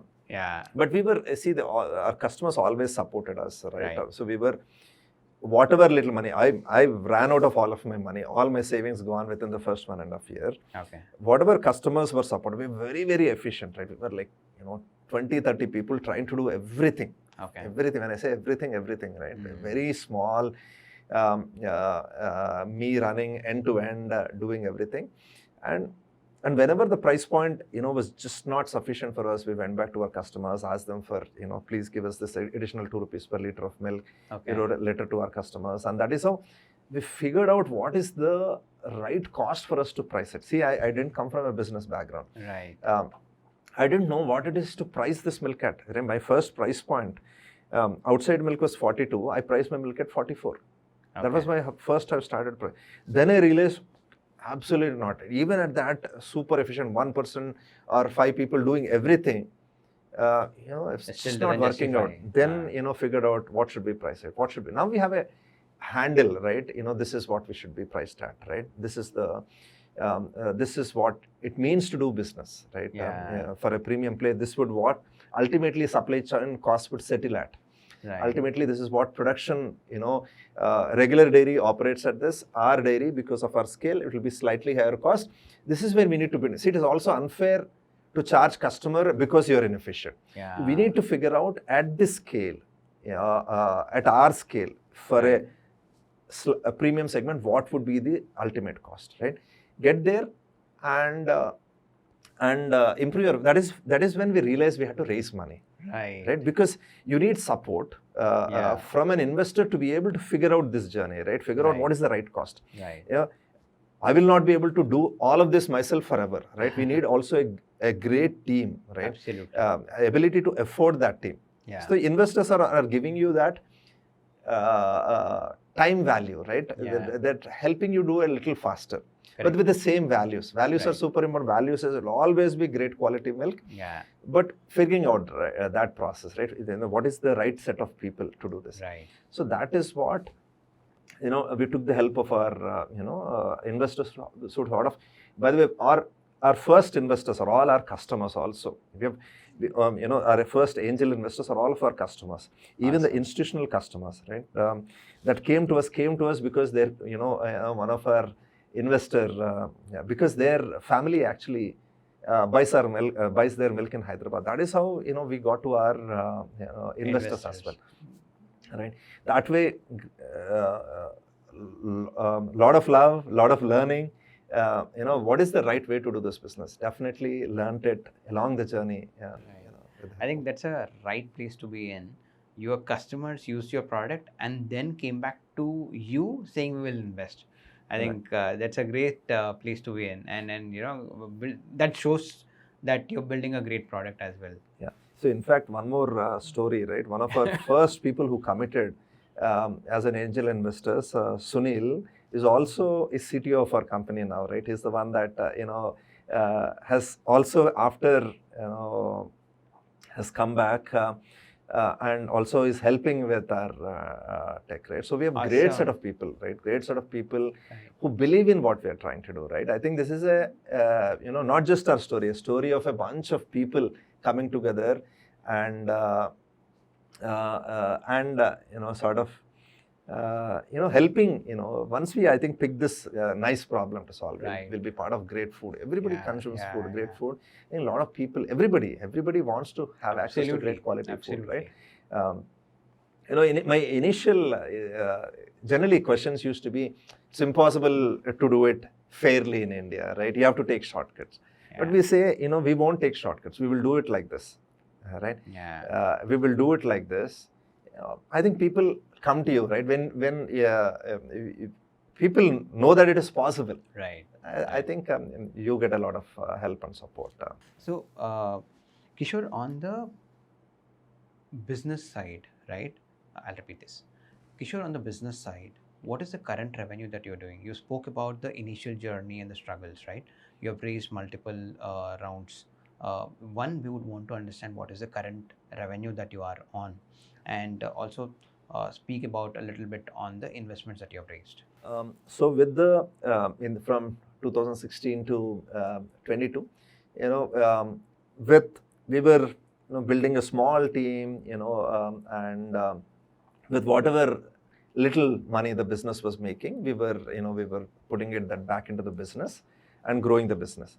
And 2022, we realized that we had to raise money to be able to do this a little more faster, to be able to build better facilities, to be able to build better infrastructure. That is when we raised a little bit of money, as you said, in 2 rounds, to be able to grow this. So we are utilizing the money to be able to grow a little more faster. We will be last year, for example, last financial year, we did 123, 124 crores in revenue. This year we would be close to 170 is what we will close this financial year at. Awesome. But we are making losses as of now, right? The reason is because some of the effort, to growing the business is happening at this stage. There's a lot of capital investments that we are doing. Capital investments both in milk chilling. For example, we have 25 village level chilling centers that we operate. At close to 10 slightly larger chilling centers, because chilling is super important in milk. Right. You mentioned 4 degrees. What? So these chilling centers, these are great, right? Because right in the village at a farm, you can actually chill milk. Awesome. Great quality milk. And then we are investing in the factory to be able to facilities. Infrastructure is everything in milk, right? This is an industry where we need to spend on infra. Building the right team, right people who will take this forward, who will build it for the next decade. We're building that team of people. So this is where we're putting these investments, and we are spending a little bit of money. Our investors are supporting us in this journey.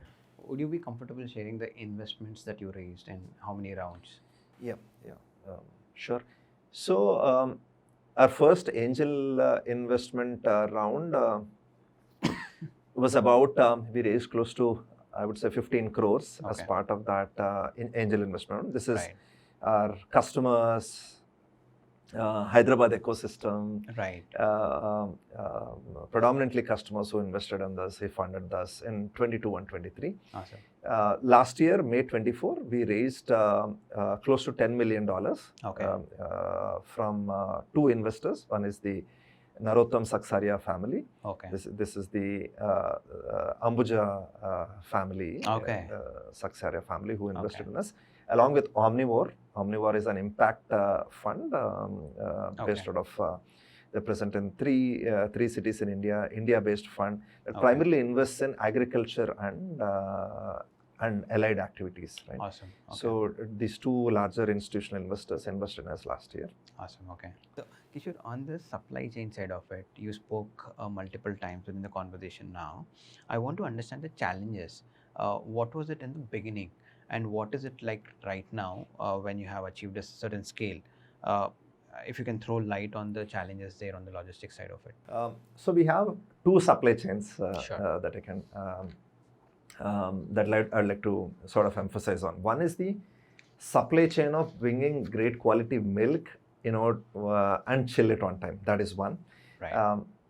So there's a good 50 to 60 people team that is working in the villages, getting to great quality milk, testing it, reporting that, rejecting the milk that does not pass our standards, and delivering that milk, to our factory. Right. Then once the finished product is done, taking this milk, Right. and then delivering it over tech, Right. to our customers. Right. See, as I said, we work with close to 5,000 plus. We work with 30,000 customers. Every single day, you're delivering milk. Right. See, there's also a difference between delivering milk every day versus delivering a food item once. I'm comparing ourselves with, say, for example, Swiggy, Zomato that deliver an order. You order food on Swiggy, Zomato, the food gets prepared. Right. And then gets delivered. Correct. It happens during a regular time. When I say regular time, it happens between 6 to maybe 10 at night. Right. The delivery partner can still call you and say, hey, I am not able to find your address. Tell me your address. With milk, you don't have the choice, right? I cannot call a customer at 4 in the morning. Yeah. So what do you do? How do you sort of, if a new customer walks into our platform, what is the necessary steps that you do before to make sure you can do the delivery seamlessly? Yeah. And delivering every single day same set of customers is not easy, right? Yeah. Because you have to make sure over tech, all of your delivery partners from at different points of your city have come on time to your dark stores first. Correct. Yeah. Right? And then from there, where the vehicles are situated with milk in it, they're taking the right amount of packets and then going from customer number 1, customer number 2, and finishing all that 40, 50 customers in one go, ticking each of them over tech. Right. So we know whether this customer has been delivered at this point or not. Right. Right. So and this happens every single day, whether it is Ganesh Chaturthi, whether it is the heavy monsoon time. Right. Doesn't matter, 365 days in a year, every single day we deliver milk to our customers. Even in the day of COVID. Right. When COVID was announced, even that day we delivered milk to our customers without stopping, right? So that is the complexity of the task at hand. Right. Large team of people, about a 50 to 60 people team that is managing all of these partners, working with them closely, making sure we have enough number of backup available if one delivery partner is not able to come, right? How do we quickly respond, send a backup boy who's trained on all the routes to go and deliver to customer. So this is a large task at hand. Use a lot of technology there.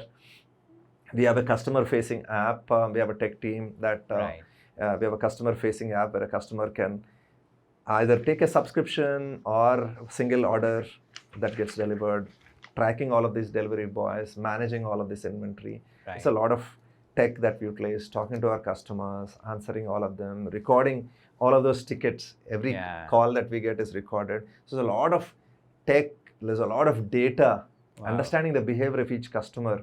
What is the pattern? For example, What is the frequency with which the customer is buying our buffalo milk? What is the frequency with which customer is buying our desi cow milk, for example? Our desi cow milk is one of the more expensive milk variants. What we've observed is our people typically buy it for 13 to 15 days. Right?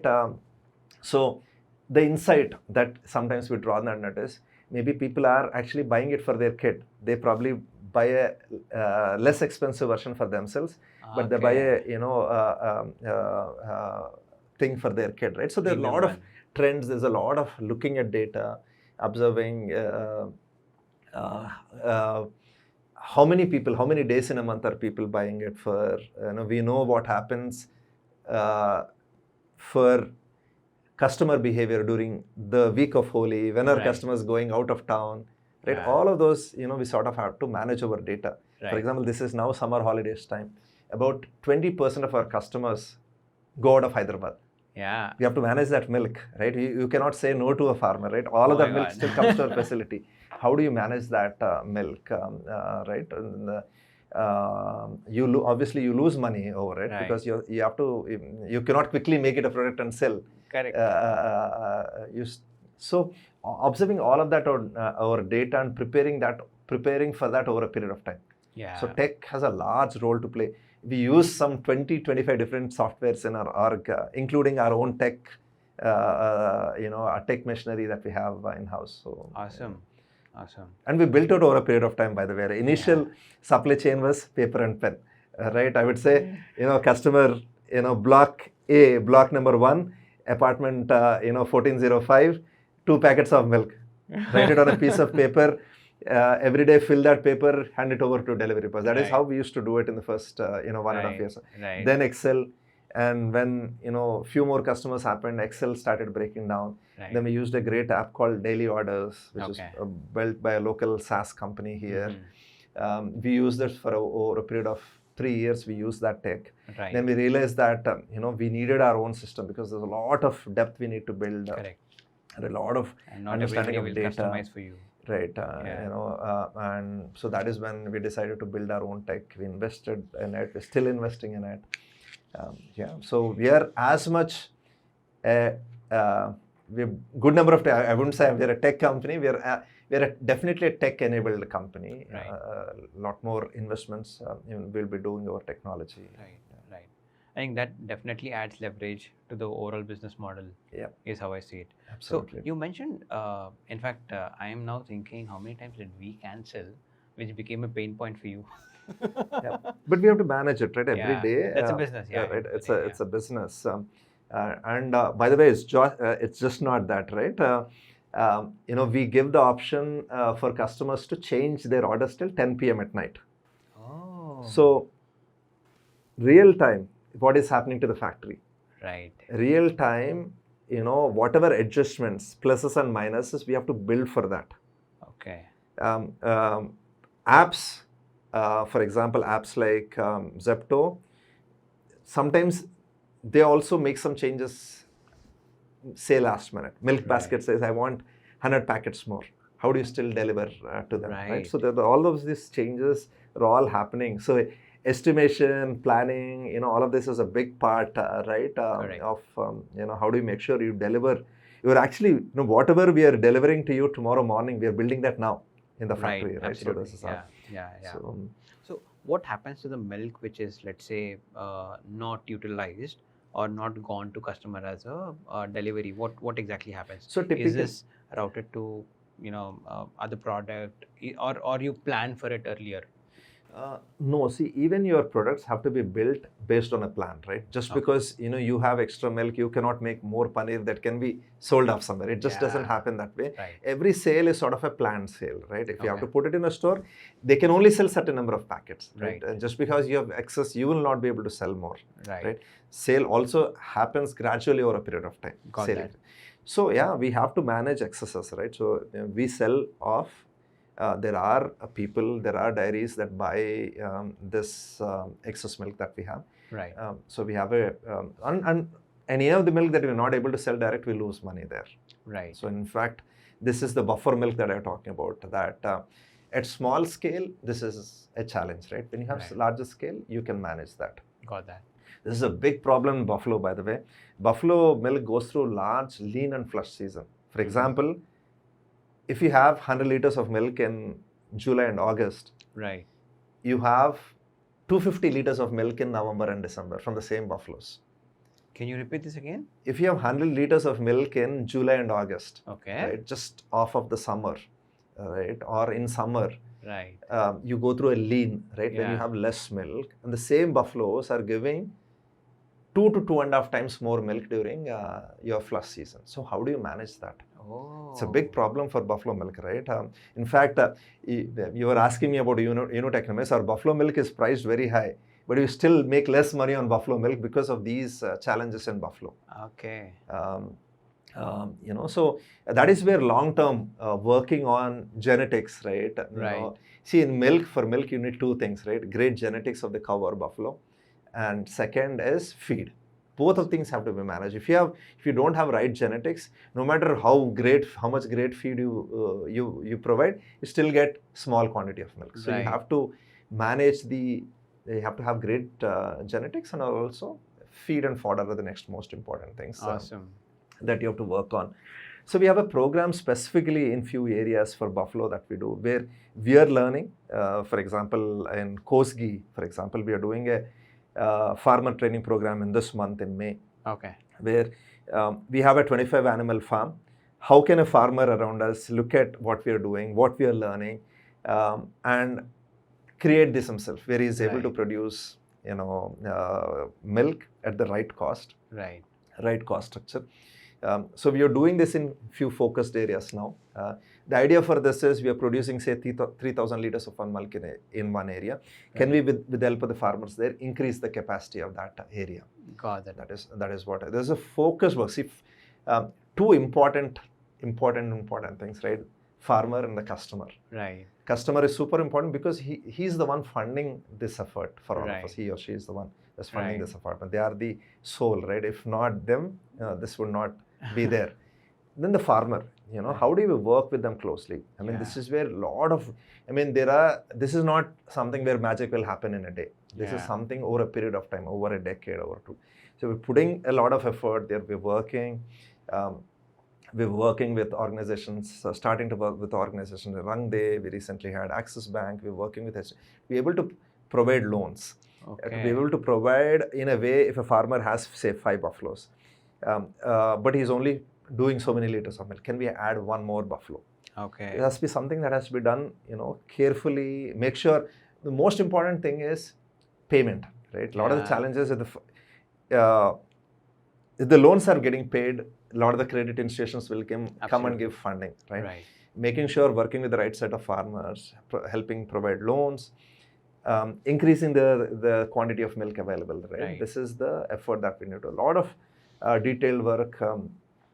We have Vamsidhar Reddy, who is ex-Uber, ex-Udan, and then add-on more. He's spearheading this team to sort of get to a lot of work needed there, a lot of effort. We're also working with peer-to-peer lending institutions where one of our customers would be able to lend directly to a farmer. Awesome. Right. There's an organization called Rangde that makes this happen. Suppose you have some money, you have 50,000 rupees. You want to lend at a low cost to one of our farmers. We want to make this available in a 3 months' time. We will expose our farmers who need support to our customers. Through these peer-to-peer lending networks. So there's a lot of work that needs to be done for great quality milk, right? So having investors, who can help fund this effort will help us accelerate this faster. Great. How do we win overall? So you're producing same quantity, more milk in the same area. Farmer is benefiting because he's making more money. Right. So it builds that ecosystem where everybody is winning. Great. But it happens over a period of time. Yeah. And I think you also mentioned the right farmer or selecting the right farmer partner also becomes a challenge because you don't know, you help him get the loan, will he repay it back? Is again a question, right? Yeah. So see, this is super important, right? A lot of farmers don't realize it, right? Unless the loan is paid. Yeah. The next person, the trust will go away. Absolutely. And this is a big problem. All the credit institutions, will the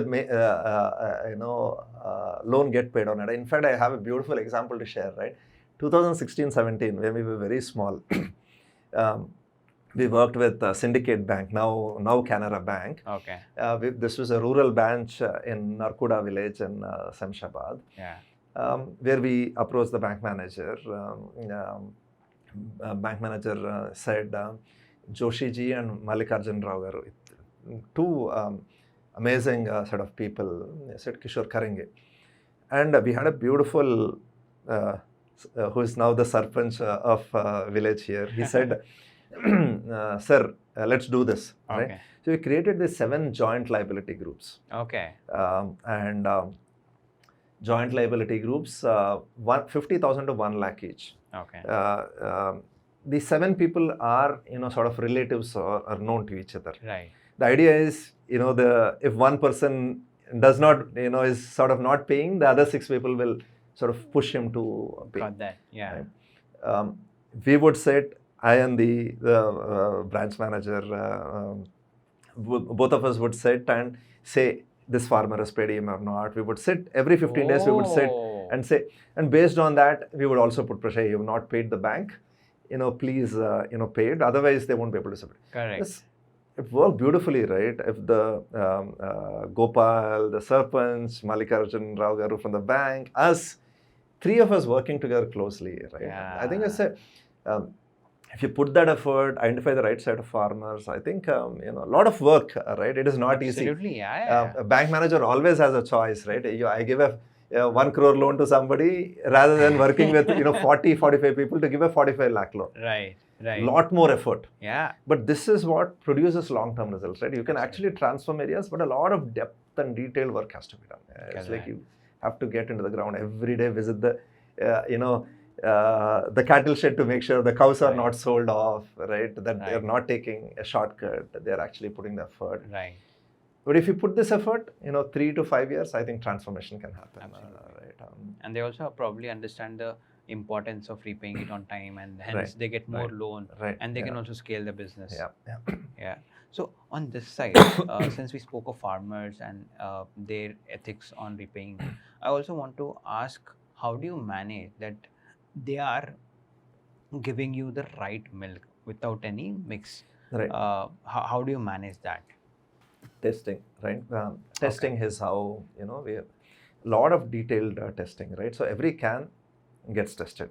Okay. That is how we ensure the... So you reject it if it is not meeting the test. Absolutely. And hence, now the farmer also understands, if I have to work with SidsFarm, I have to make sure I pass the test. And hence, he doesn't get involved into any shortcuts. Is that how it goes? So testing is super, super important for us, right? See, we trust people, everybody, right? So trust is a framework of anything, anything in this world. But absolutely testing, right? So we want to make sure every can of milk is tested, and that is how we build. If you don't test at every can, the problem is, you have to reject a lot more milk. Right. That foundation has to be built over a period of time. Right. In fact, for antibiotic milk, we say that sometimes bol ke karo, because we are still in the early stages of education with antibiotic milk. Right. See, for example, thickness and preservatives, it is done intentionally. Absolute no. But antibiotic, you don't let an animal die, right? Farmer has to give an antibiotic. Then we say, tell us and do it. Tell us and do it, we still pay you. Then what happens is, you're only rejecting a small quantity of milk. You're not rejecting an entire 100-liter batch or a 500-liter batch. Correct. If one 5-liter milk gets mixed 500 liters batch of milk, my entire 500 liters milk is gone. Yeah. Much more expensive for us, much more expensive for everybody in the system. Correct. So we rather find it out at a 40-liter can. Rather have the farmer tell us on time. Yeah. It is much better for us, right? So that is the level with which we want to work. That is the level with which we are working. Do it at lot more, do it at scale. Right. So on the technology side, as in especially when I compare India versus foreign markets, be it US, Europe, Australia, right? There's a lot of difference from a technology user standpoint, right? So how are we positioned in the dairy industry, and what is Sid's Farm doing in terms of implementing technology in the business? Yeah. Farm as a productive unit. Yeah. Right. See, poultry has done a large strides, as a sector. Right. Dairy still has to, some pockets it has done wonderfully well, but rest of the pockets, it is not yet very productive today. Okay. There, see, I think if you have a minimum size holding, for example, is it 20 unit? Is it 10 cows? Is it 20 buffaloes? What is the right size of farm at which a farmer can, for sure make money? Yeah. Or is it the model where it is it's at a 20 buffalo farm, a small backyard poultry, Right. along with a little bit of agriculture? What is the entity as such that makes money? Right. Where can he earn 25,000 rupees? Can we push that 25,000 to 50,000? Right. So if we can solve for this is a lot of learning for us also, right? What is that right model? For example, one of the things, interventions that we are doing is we want to do backyard poultry also. The idea is, if a farmer is also giving us, along with say 20 liters, we're talking about a marginal farmer now. Yeah. Right? There are certain set of farmers who are slightly richer. We have medium-sized farmers who already have 20 cows, 25 cows, pour us 200 liters of milk, great, making money, Awesome. do it as a family, works wonderfully well. But what about the marginal farmer that has 5 buffaloes he has inherited, right, that are not fully productive? How does that, constitution needs to change? Yeah. He needs to add, few more buffaloes Right. to be able to get to a minimum production. Then can we add 20-25 birds, where he is able to supply us maybe 10 eggs? Right. Can we do interventions like these, Right. whereas an entity is able to make money? See, one of the things why farmers are not doing farming anymore is that they're not making money, right? If you can actually create 25,000 to, anywhere from 25,000 to 50,000 rupees in their own village as an entity, they're making, why would they want to come and, come there, leave their beautiful village and come to the city, right? Right. So if we can make this happen through our work that we are doing, one, we deliver value to the farmer, also deliver great quality value to our customer, and that is our endeavor. Figuring this out, figuring what is the right right model that we can. Awesome. Yeah. So also, I want to understand the lab-grown milk, right? This is synthetic milk that keeps coming up. Right. I want to understand your take on this, and if you can throw light on that. Lab-grown milk, dairy farm. See, India has a large population. Right. India also did agriculture and dairying in an integrated way. We always believed in integrated agriculture. Okay. Small farm, 10 cows or 10 buffaloes, where we took care of the buffaloes. Right. Where, we took care of we always took care of them, took care of their calves, and the dung that came from them became part of the agriculture. This is a great cyclical structure that India did beautifully well. Right. So, and dairy as an entity provides income to a lot of households. Right. Today, a dairy is a big part of Indian middle class. Whatever is in middle class, good part of them, were able to educate their kids, from the money that the dairy provided them. So it's a big story. We still have a large population to create employment for, and dairy can be one of those sources. Got it. Nothing, lab grown is great, right? See, any technology starts out, as a concept, right? I think it is in that early phases. More money is coming that way. We have to look at it. We have to study it. Can we deliver it at the right cost? See, as a company, as Sid's Farm, we do whatever our customer is looking for. Okay. Tomorrow, if there's if plant-based milk is the thing that our customers are looking for, we will also provide that option. Got that. Right? If you understand it, doing it at the right cost, whatever is thing we want to do it. So we're open. We want to be science-based, tech-based company. So we will learn. We will also understand what is happening. We'll try and understand that. But dairy, we can still do wonders, right? India is a large country. We can still do wonders do it well. Right. If you do it well and do it at the right cost, I think there's a lot to do here. Got it. While keeping abreast of technology, great things are happening in fermentation technology. That is how lab-grown meats are getting produced. I mean, definitely, look at it. Lab-grown milk. Right. Look at the technology. And, so it's going to be safe. The lab-grown milk is going to be safe. See, the technology is just coming up, right? The technology is just coming up. Lab-grown milk, lab-grown meats, all of that is just happening now. Okay. We are definitely understanding it. We're definitely trying to understand, learn what is happening there. Okay. I think only after due studies are done is when the wider adoption will happen. Right. But we should definitely be open to it. See what Great. it is, and yeah.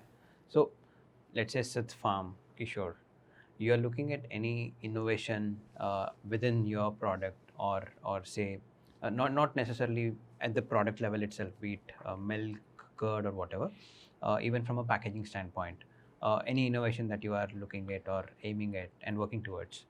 So definitely, right? First, when we started, we were using whatever was available in the industry. Right. But definitely, first innovation in products. That is where the first innovations will be creating. Right.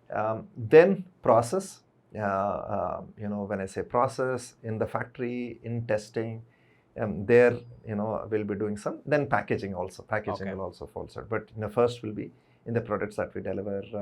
That is where the first innovations will come in.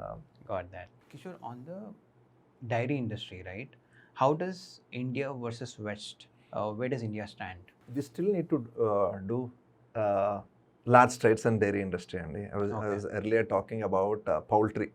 Yeah. Poultry, I think, definitely did great job in terms of being there or achieving a certain scale. Right. India low, in dairy specifically, we have to put a lot of effort. Right? Got it. What is that right size of the farm? Where a farmer is able to make a certain volume of milk. I mean, our farms are still small. Yeah. I think what can we take it to? Right. Is it is a 10 to 15 animal unit the right size? 20 to 25 animal the right size? Right. What is the right size where people can make a certain volume of money? Yeah. West, for example, right? They worked on genetics. Okay. See, if you look at HFs and jerseys, HFs in large dairies, dairy farms in the West produce anywhere from 40 to 70 liters of milk. I've heard of large dairies even in Israel that are doing 80 liters of milk a day, a cow. Okay. Right? So 3 times of milk these cows have to milk. Even when we don't talk about extremes like that, there's room for us to improve the genetics of the cows. Even though cows, buffaloes, or any species from which we are getting our milk. Right. Even though the population of cows is large in India, population of cattle is large in India, they're not really fully productive. Okay. I think there a lot more work needs to be done. And so I think this is where we need to work, right? Very focused work has to happen there. Understood.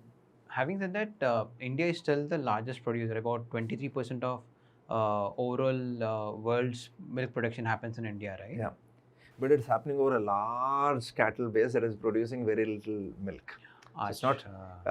It is not also super productive, right? That way, can we do it slowly? Can we increase the productivity of each farm?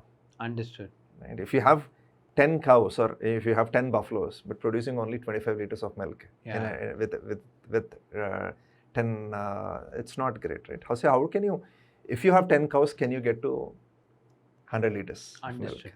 Understood. See, because the effort is there.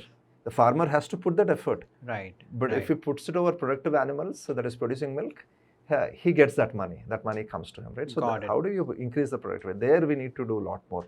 And once that money is coming in, right, then investing in technology, investing in the right things, all of that happen automatically. You need to make that the entity profitable. Right. Otherwise, other investments don't happen. Yeah. So I want to dive into the sustainability part of it. In dairy, there's a lot of plastic usage happening, carbon footprint, right? Now, what's your take on, and what is that Sids Farm is putting in terms of effort on reducing this carbon footprint and reducing the water usage, etc. In this? Yeah.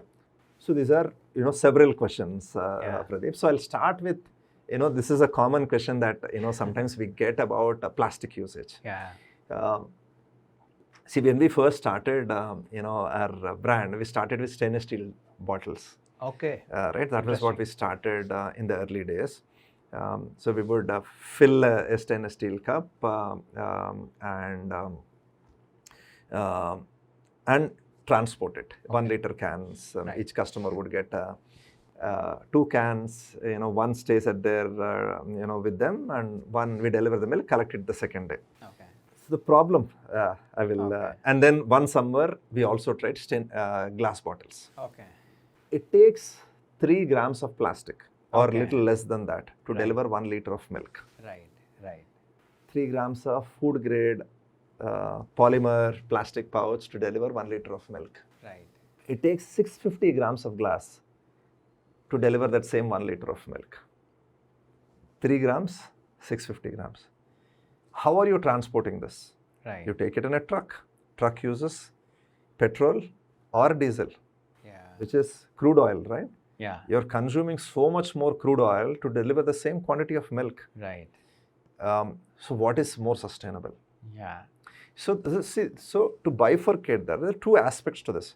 One is ecologically or environmentally. Right. If you look at that, for the food delivery or the delivery of milk itself, I would say your plastic pouch wins hands down, because you're using much lower resources. Yeah. See, think about not just the one vehicle that is going from the factory, and then the delivery boy has to deliver that milk packet to you. He's also delivering on his bike. Right. He's carrying a 40 liter glass bottle, 40 liters of glass bottle, either on his back or on his bike. He's consuming more fuel. Yeah. As opposed to a delivery partner carrying 70-80 liters of milk. He's able to transport a lot more milk when the weight is low. Right. So there, environmentally, I would say plastic pouch wins. The second aspect where people are generally worried about is about the interaction between the food and the container in which it is being transported. Right.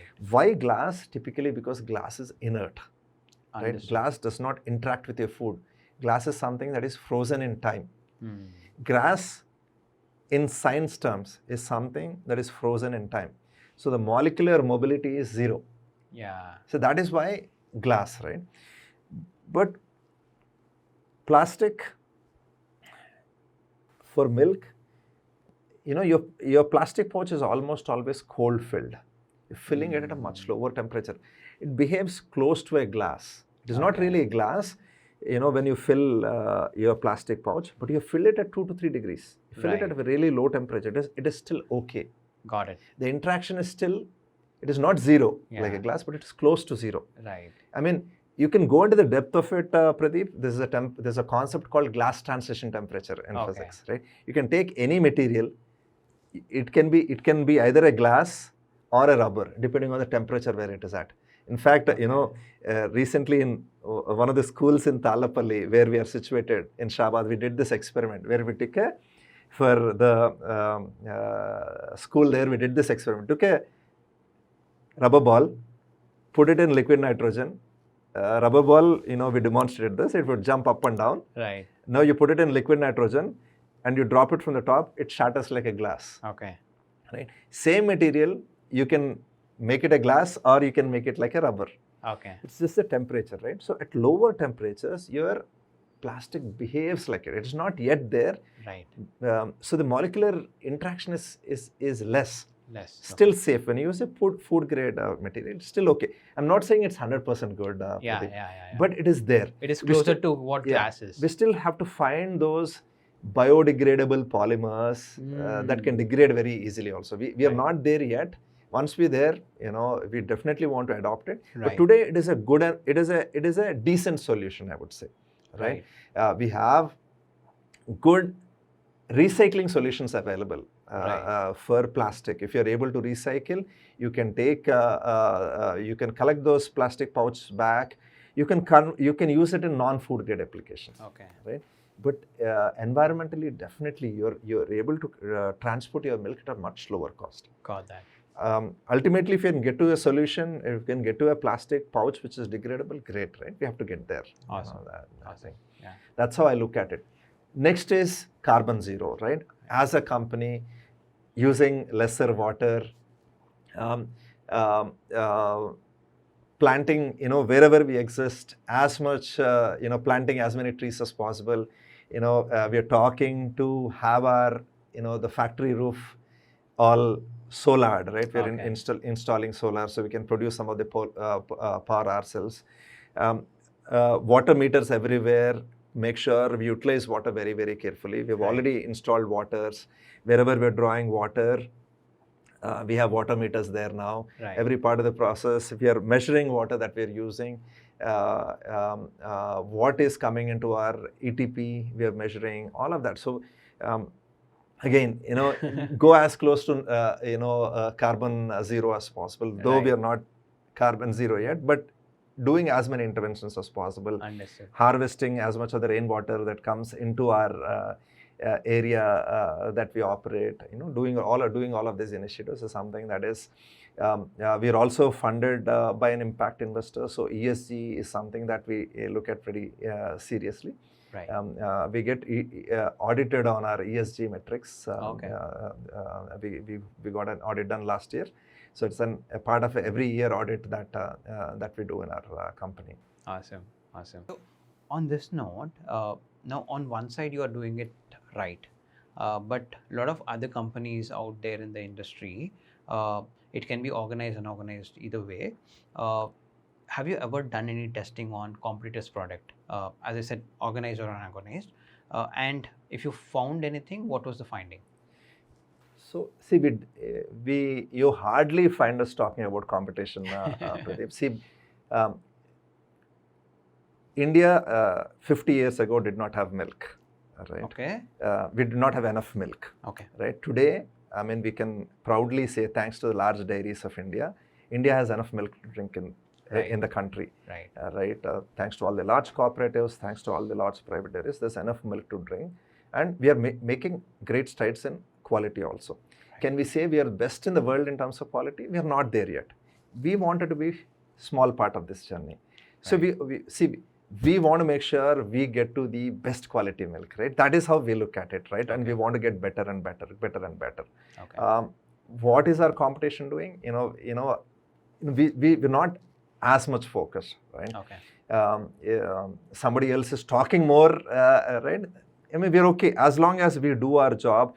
We showcase this. See, one of the things that we ask our customers to do is ask questions, right? As a country, we get better if we ask the right questions. Absolutely. As a consumer, ask the right questions. Right. Go visit your facilities where you get your milk, for example, right? We invite our customers to come every Saturday. Yeah. Come us, look at us, ask us the toughest questions. Ye kyun nahi kar rahe ho, ye kar rahe ho, ye kyun nahi? Because we will get there. Right. If it is important for you, we want to be doing it, right? And that is how we look at it, right? As a country, we ask the right questions, we'll get there, right? But it is a journey, right? It happens one step at a time because. You spoke about the farm visit. At this point in time, I want to ask you if you can share that registration link with us. We'll probably keep in the description in the podcast so that anybody viewing the podcast and are interested in coming to your farm can probably fill it. Absolutely, Pradeep. Thank you. We love now to have as many people visit us as possible because this is a direct way of seeing what we are. Yeah. In fact, at some point, we want our customers to come visit our farmers' farms also. Awesome. Right. The first thing will be our model farms. Right. The other 3 farms, and then eventually we want them to be able to showcase our farmers' farms also. Right? So I will definitely share the post the link for all of your viewers. Yeah. So I think we're coming close to the closing of our podcast, Kishore. I want to ask a couple of questions which are more personal reflections of yours, right? As a founder, right? Every founder goes through the journey, and you have, I think, a decade now Yeah. Okay. Yes. So, in this, if you were starting now, right, what advice would you give to yourself, younger Kishore? So a lot of mistakes, right? In general, I would. Uh, I'm definitely a lot more wiser now. Okay. All the hits that I got, I was looking for kick, right? I told you I was looking for kick. I got enough number of kicks. Okay. Also, great learning, learning experience. I took on a problem that was, fairly difficult, right? Every business is difficult. This business adds another layer of complexity. Milk every day, deliver every single day, 365 days, no holidays. Right. Sold, has to be sold every day. There's no shelf life, so to say. Right. Without a lot of money also, without a lot of understanding. Right. I thought, simple, have a dairy farm, produce some milk, sell it. Never really understood processing in depth before I got into it. I mean, didn't do enough work. I thought, just visiting few farms, I have some knowledge, I'll be able to do it. But a lot more understanding, a lot more deeper understanding, having maybe many more mentors, talking to them, understanding that, all of that I didn't do. Okay. Yeah, I mean, and definitely grown richer by experience. Right. And my journey always has been, I did something, came out of it, did something completely different, right? No, lost all the base that I built, right? You said polymer science versus dairy. Nothing larger problem solving ability is there. All background is gone, right? Fresh problem, right? So complexity, Right.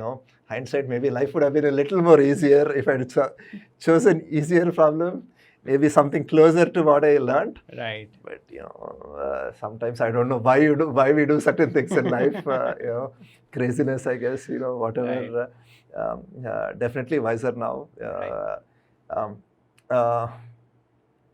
The big thing that happened to me personally was, I think, I personally think, I don't know, but others have to attest to me. Maybe understanding others' perspective, Right. Thinking from others' perspective, gotten a little better, a little lesser ego, maybe. I think this is what is the beauty that probably happened through this journey. Incredibly grateful for all the learnings. Right. Right. Much better person now than when I was 10, 11 years ago. I think that's how I think a purpose bigger than ourselves can help with. Right? Understood. Yeah. Maybe one mistake that taught you a lesson, and you think anyone starting out there right now should not do this. Anything like that you want to share? Something that you did and you realize you burnt hands. See, this entire, my career also, right? If you look at my, my personal, I studied Polymer Science. Had opportunities in core Polymer Science also to work for, where I would have probably ran in my career.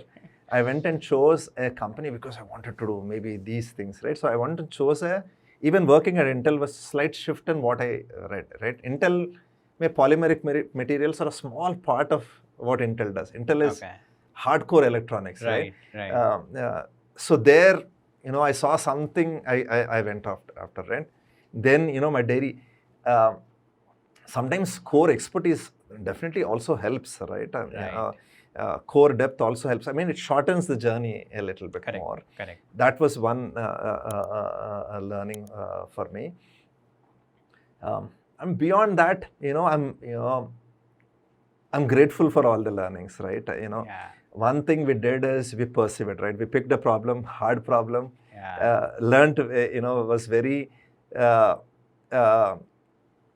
personal. Was a hard problem, but I would not.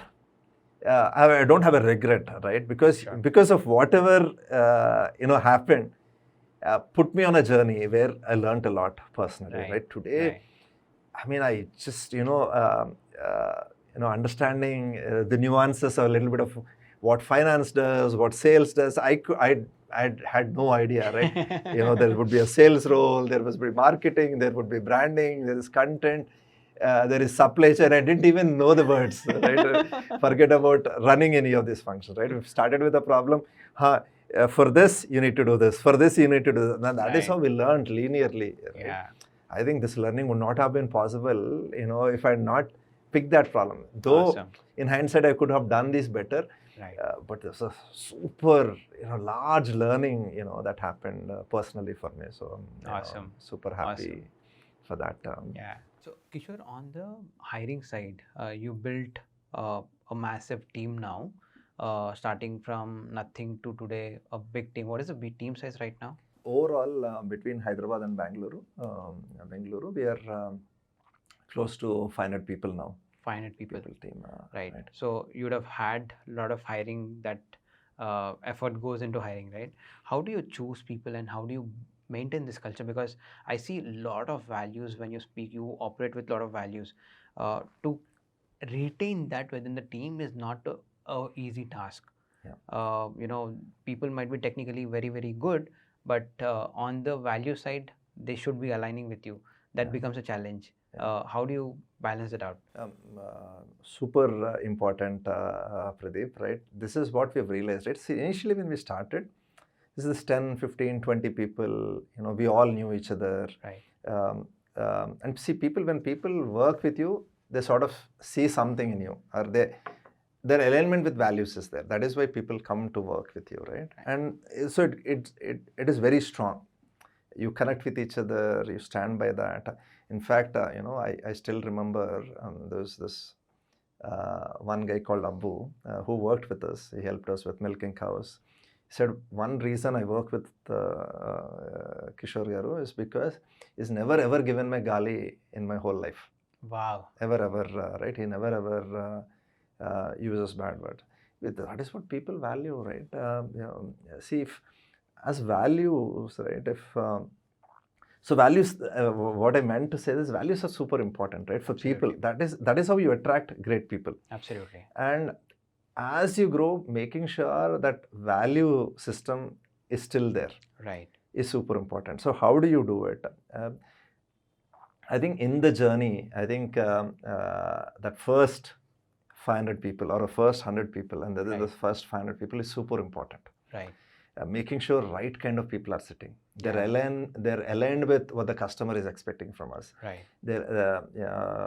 It is not just saying something to a customer, right? It is really believing that yourself and actually giving that to your customer. I think this is important. So right kind of people, taking a lot of care to get to that right set of people is super important, right? This is the long-term make or break of the organization. And I think this is where we are personally putting a lot of effort. I am, personally putting a lot of effort to make sure right kind of people sit in the organization that will take the organization forward. Right. And I'm my mid-40s, right?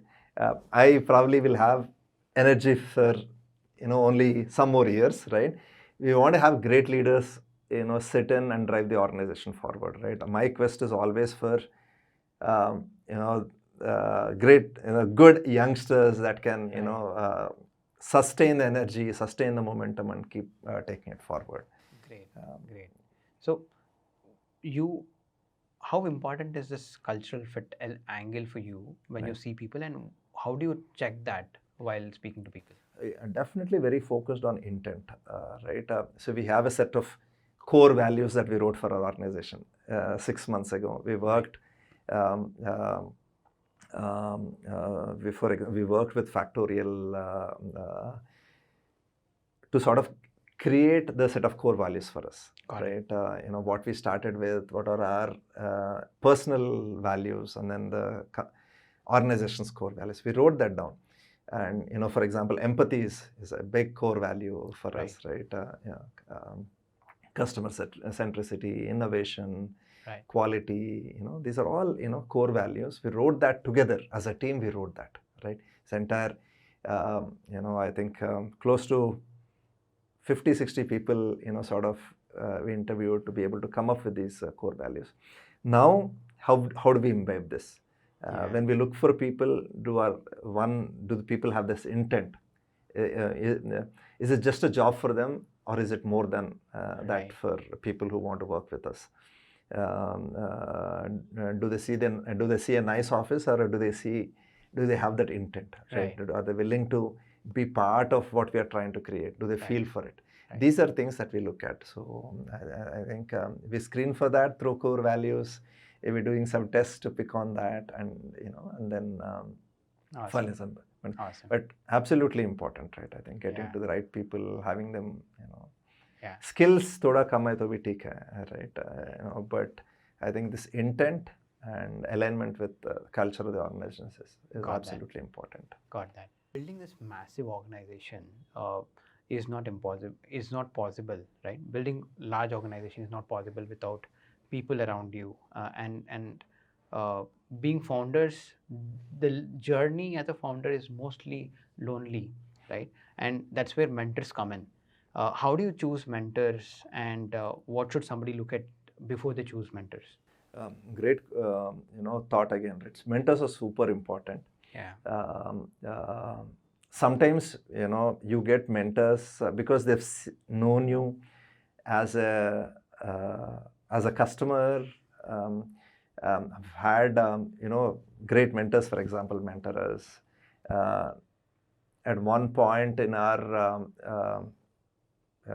right after COVID, Naidu and Ram from Factorial, said, Kishore, I'm starting this. I'd like to see if you would need help.